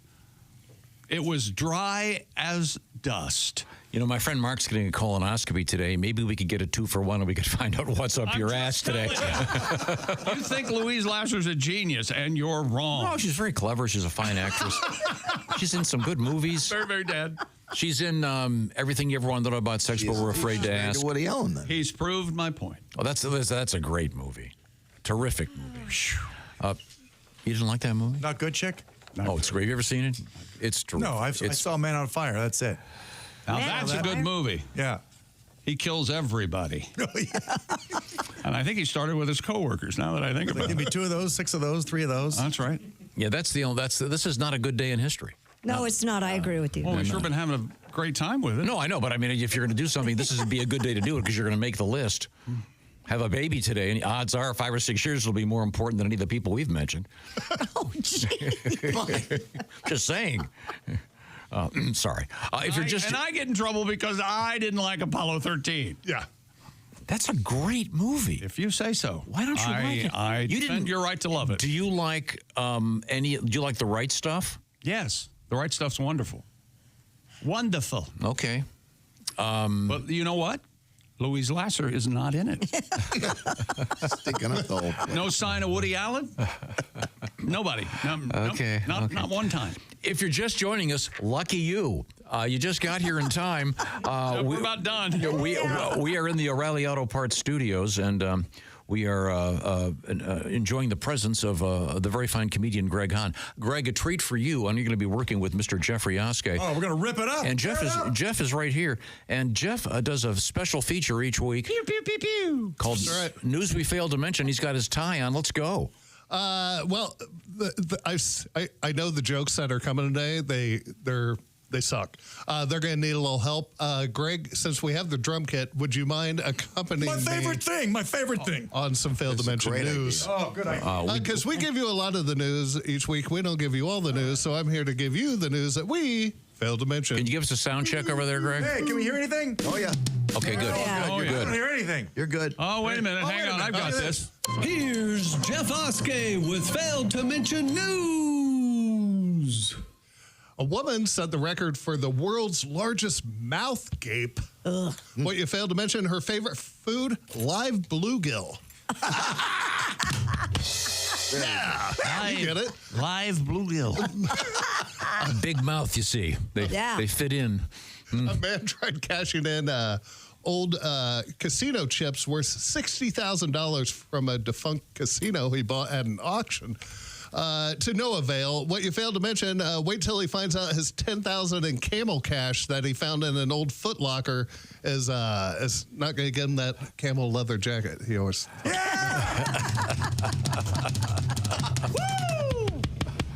Next.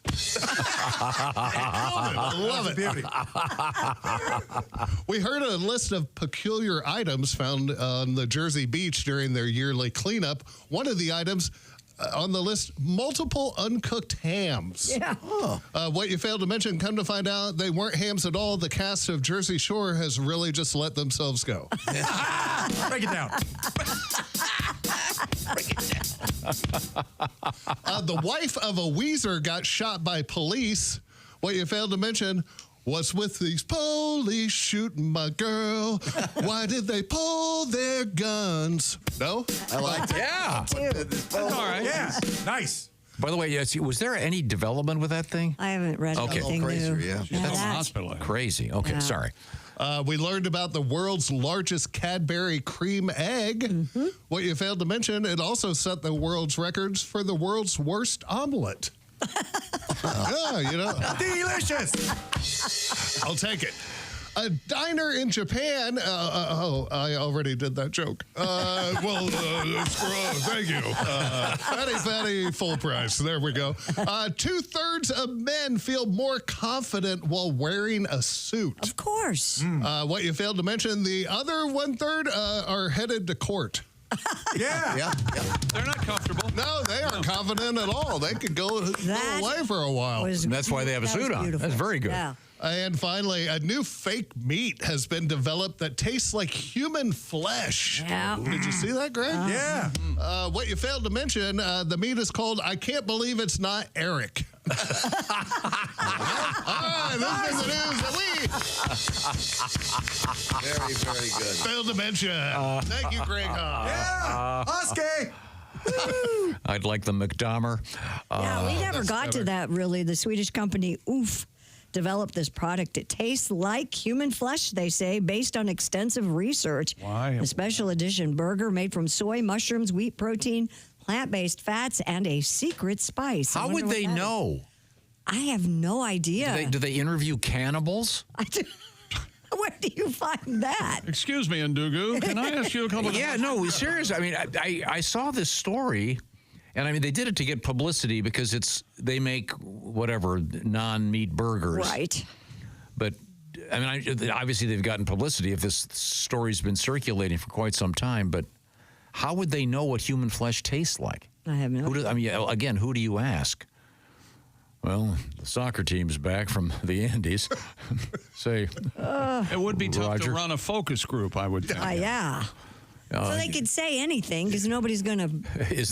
By the way, this hamburger, is this ground chuck? Yes. Yeah. Hey, that ain't funny. That's better. I should have used that. Oh, sorry, Chuck. That ain't funny at all.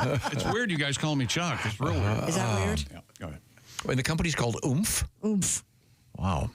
Yeah, Swedish. Oomph. I remember there was another company remember we had this a few years ago. Some company did extensive research to see what human flesh would taste like. Might have been this company. Yeah. Why? Because they wanted to put out a burger. Okay. Did you ever eat any of that fake meat? I have had, yes, Impossible Burger and yeah. The crumbles are pretty good. Yeah, they're not bad. I've made tacos with them. Really? Yeah. I don't go the fake. I go turkey, the turkey burger. Really? I like that every now and I then. love the Boca burgers. Very good, yes. What's the Boca burger? They're made out of chrysanthemums. What color are they?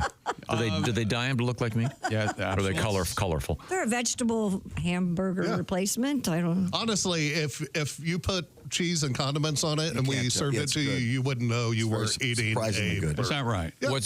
How does it stand price-wise compared to ground What are we beef? talking about? Twice as expensive. Yeah. Oh, really? Yeah.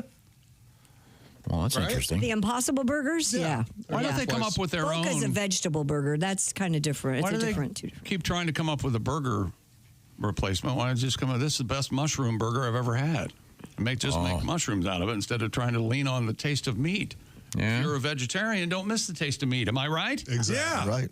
Okay. You see how I did that? Do you miss the taste of meat? Oh, you're eating it I'm again. doing Mediterranean. I do a little bit of fish every couple days. Oh, you abandoned the vegan thing? I abandoned vegan, yeah, but I'm still pretty healthy. You can tell by my gut. You were right. You were right not to mention it. I'm going to miss the taste of meat if I bite into a mushroom. Right? Now, when you take a date out, because you're a single man and you like the ladies, I know that you're probably going to be looking for one maybe this weekend. Oh, God.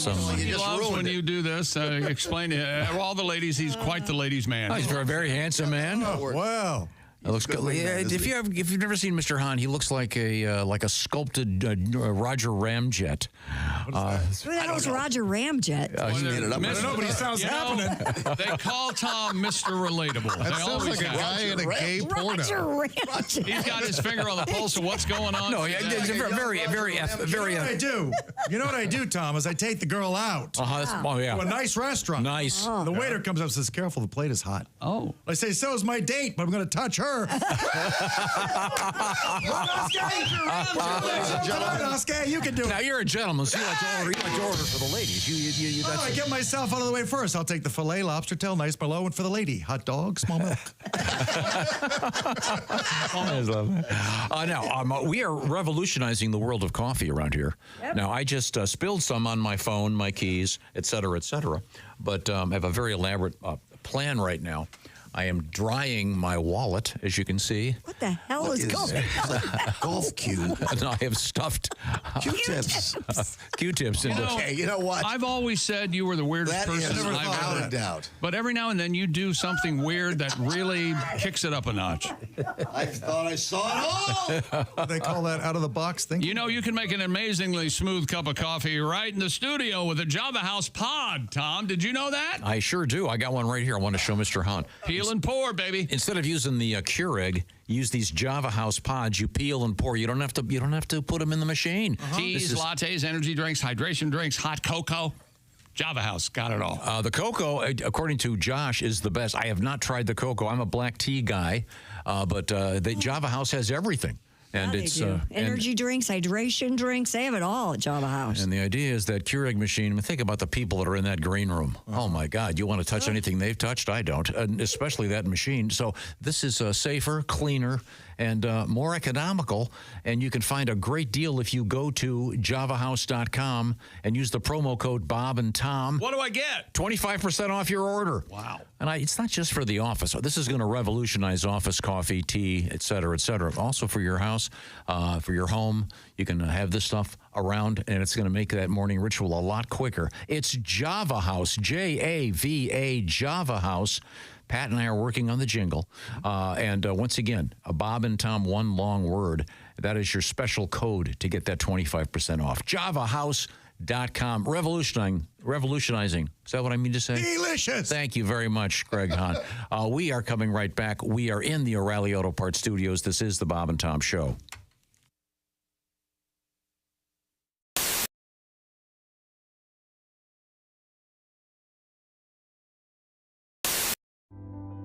There's no easy way to say this, so I'm just going to say it.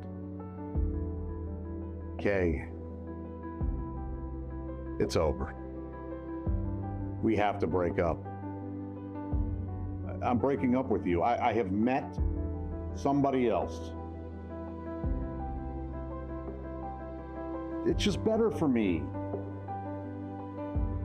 Java House, peel and pour pods. I mean, you peel, all right? You pour the Java House cold brew into a cup of hot water, and in less than 10 seconds, voila. Amazingly smooth, barista quality. You don't have this. And you're a lot of work. Frankly, it shouldn't be this much work. I've stuck by you, you know that. When you were broke, it's not easy to say, but I just have to tell you, you're gross. Java House offers me so much more, not just coffee, teas, energy drinks. I appreciate you taking this as well as you are. I was worried you'd be all steamed up about this. That's disappointing. Perhaps I gave you too much credit. It's over, and I'm keeping the cats. Java House, amazingly smooth cold brew coffee. Enjoy barista quality coffee in seconds with no equipment required. Just peel and pour over hot or cold water. It's effortlessly easy. In fact, the hardest thing about Java House, well, that'll be figuring out which one of their many great beverages to try next. You don't have to watch this.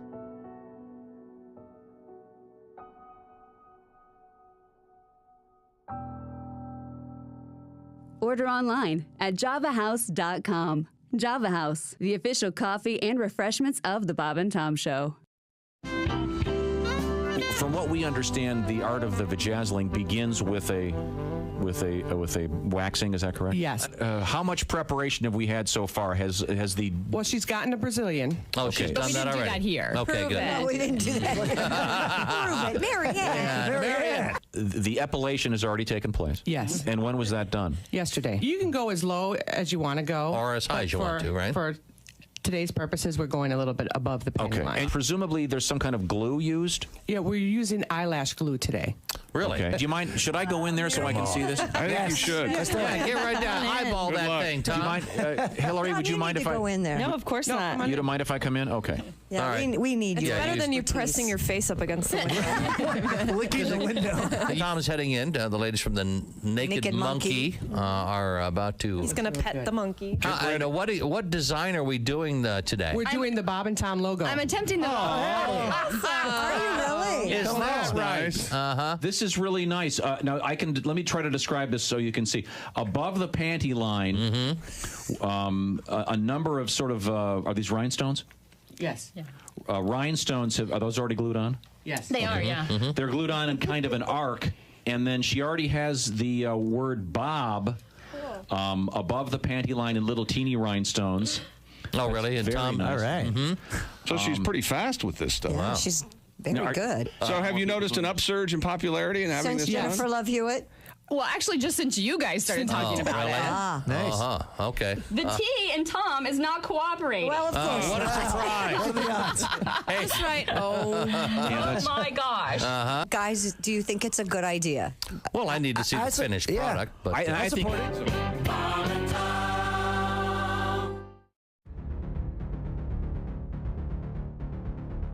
Greatness isn't given. It's earned. It starts from the ground up with every step, every move, every moment. Because when the game is on the line, you need the best. The new Sport Athletic Performance insole from Orange Insoles. Stability, support, dominance. Orange Orange insoles. Because greatness starts from the ground up, even when you're sitting down.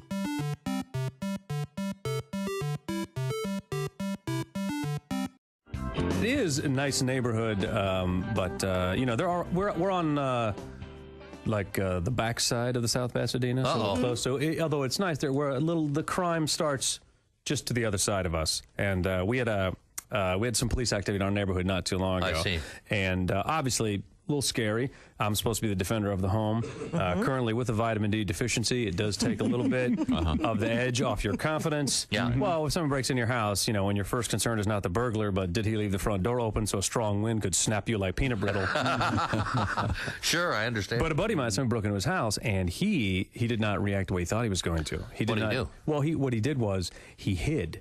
Oh, really? And so now he got terrified. He wants to buy a gun to defend his home, and he's never used a gun before in his life. And I was trying to convince him. I said, you don't need a gun to defend you. You're not a gun guy. What you need is a baseball bat. Yeah. The baseball bat is the perfect home defense weapon because any idiot can swing a baseball bat. Because you don't have to be baseball good. You just have to be pinata good is all you have to be. That's right. That's right. As a matter of fact, the more spastic and unstable you are, the deadlier you appear to the intruder. Right. Exactly. Now, a gun in and of itself is a dangerous weapon. You could be handling a gun and accidentally shoot yourself, but no one has ever been cleaning a baseball bat and accidentally beat themselves to death. True enough. If that does happen, that's an acceptable loss. Let that man go. Yes. That's very true. Now, in my fantasy of, defending the home, is usually I'm kicking some serious butt, and then there's usually like a catchy phrase at the end. Tag it with something. Even if the guy's got his foot on my chest, I'll look up at him and say, well, I guess that was easier than even you anticipated. James P. Connolly.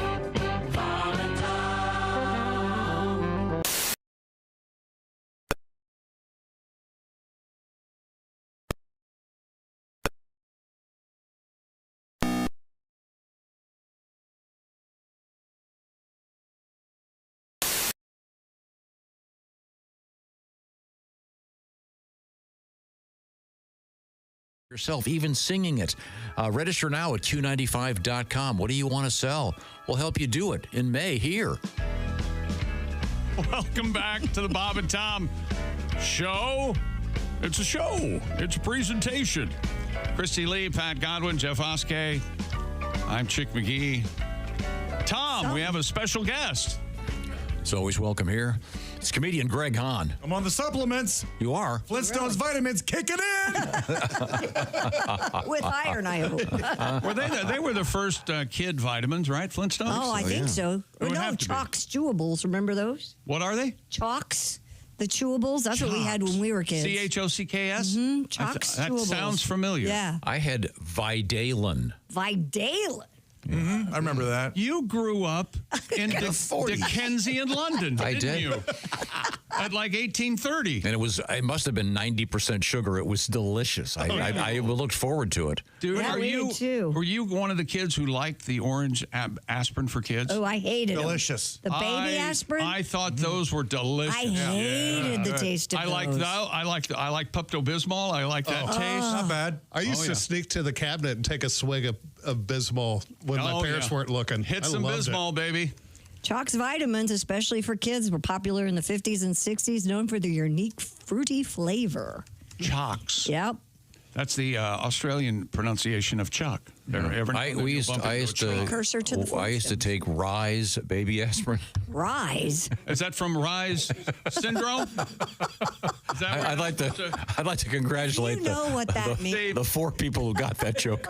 I'm so sorry. You're not supposed to give your kids aspirin. I do that. This is Rise syndrome. Is what yeah, that's why they don't. They don't give kids. It's horrible information baby that aspirin anymore. that he just recalled and tried to morph into a joke. What do you put in your coffee every morning? Goat milk like me? Goat milk, extra goaty. Okay. Well, part goat, part oat. No, goat. All goat? Okay. Now, earlier I mentioned that our guest is the very fine comedian Greg Hahn, one of my favorites. By the way, if you have a corporate thing you want to do, like a great party or a Christmas party or whatever, this is your man. How do they find you anyway? GregHahn.com. Thank you. Okay. And don't let him hardball you on the price. He's real reasonable. Yeah. Now, Offer me a gig, Chick. Offer me a gig. I'll show you how to negotiate. All right. Watch this, Godwin. Watch this. You come and speak in front of my company for $50. There it is. Okay, good. Now, he knows how to negotiate. I just mentioned the fact that Greg is a very fit man, former Marine Corps colonel, right? Former Miss No, he's a Universe. captain. Captain. Sorry, Captain. It's all upper body. I'm trying to sell you here. I would have gone with Colonel, but captain in the Marine Corps, very fit. How much can you bench press? I don't know, 225. Well, back in the day it was 300. That's right. But can I tell you a story, Tom, about fitness? Yes. I took a little, because Oskay sent me his kid with kickboxing, right? That's right. I took some stuff, and I was in the Marines. I'm very violent. I'm actively seeking combat today. Anyway, the world's greatest kickboxer was Benny the Jet. Did you know that, Oskay? Yes. Benny the Jet. Well, he taught a class one time where I was living in California, and I thought, I'm going to go take a class from Benny the Jet. I'm going in. So I show up, and they're like, you're not allowed in. You don't have a black belt. True story. You can't take the class, but down the hall, you can take Boxing with Gloria. Can you imagine? Going to train with Benny the Jet? And they're like boxing with Gloria. So I went down there. She punched me in the face like 400 times. I spent the whole day on my kitchen floor. True story. Unbelievable, man. Gloria, total badass. She was related to the Jet. Yeah, I think so. Now, speaking of that, this runs in the family.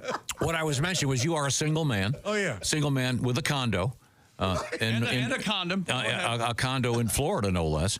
On the top floor, the penthouse. And I said that you are a handsome man. I was trying to think of someone you look like. You look like, I said, Roger Ramjet. We have a photograph of Roger Ramjet. Oh. And see what I mean? Look at that. Wow. He's got the big chest. Am I right? Darn it, if Tom weren't right. Yeah. You overcooked it on the top Let me tell you something. Let me tell you, if you come up with an older reference than Roger Ramjet, it's going to have to be really something. I can't believe there's an actual Roger Ramjet. That's crazy. We'll have to post that so people can compare. I don't know what's crazier, the reference or you just assuming everyone knows who Roger Ramjet No, is. but it's a compliment. Roger Ramjet has kind of a military feel. You have a military demeanor, physically fit at your advanced age. You're 36, 37. Ramjet, a superhero? It was a cartoon. No. Okay. When I was he had a kid. jet, and he Look at him. He had a Hero pet, of our nation. Wow. He had a pet ram, and That is Greg. I like that guy. Doesn't it look like Greg? Jaw. Same physique. Oh, yeah. Yeah, you're Look at that hair system he's got. That's a strong. What color is that? That's a Greg? strong chin. No, I can't. Bird's eye maple? Is that bird's eye maple? That looks more like. That looks more a little witness protection 25. Okay. No, you know the color of his hair. It's a new shade of face. Yeah. Oh no, I was thinking more Elvis near the end black. Right. Bozo 6 for the shows tonight. Elvis in the box is what Do you suppose they had to re-dye the hair before they put him in the casket? Oh, yeah, they do that. They'll do that. They will? They'll color. Yeah, they'll color your hair if you need it. Do they do the whole thing, or do they just like take shoe polish? Well, I think they probably just do the roots. Yeah, I don't think they do the whole thing. I don't want to know anything they do to me after I'm dead. Do they use? Right. Do they do the like they put the aluminum foil on it? I don't do the highlights. I don't know if they'll go to that. Yeah, they'll frost your tips if you put it in your will. Yeah, we'll frost your tips. That's extra. That sounds like a sex move, doesn't it? I'll tell you what. tips. She can barely walk. I frosted her tips last night. No, that's not supposed to be tips, you idiot. Man, never mind. This has been the longest show of my life. I know a lot of you thought last Friday was my longest show. No. This. Are you going to be off Monday, Tuesday? I might be. You don't know. Friday shows kill you. Thank you very much. I'm going to wait for the phone call. I'm going to tell you that. Thank you so much. We are in the O'Reilly Auto Parts Studios. This is the Bob and Tom Show.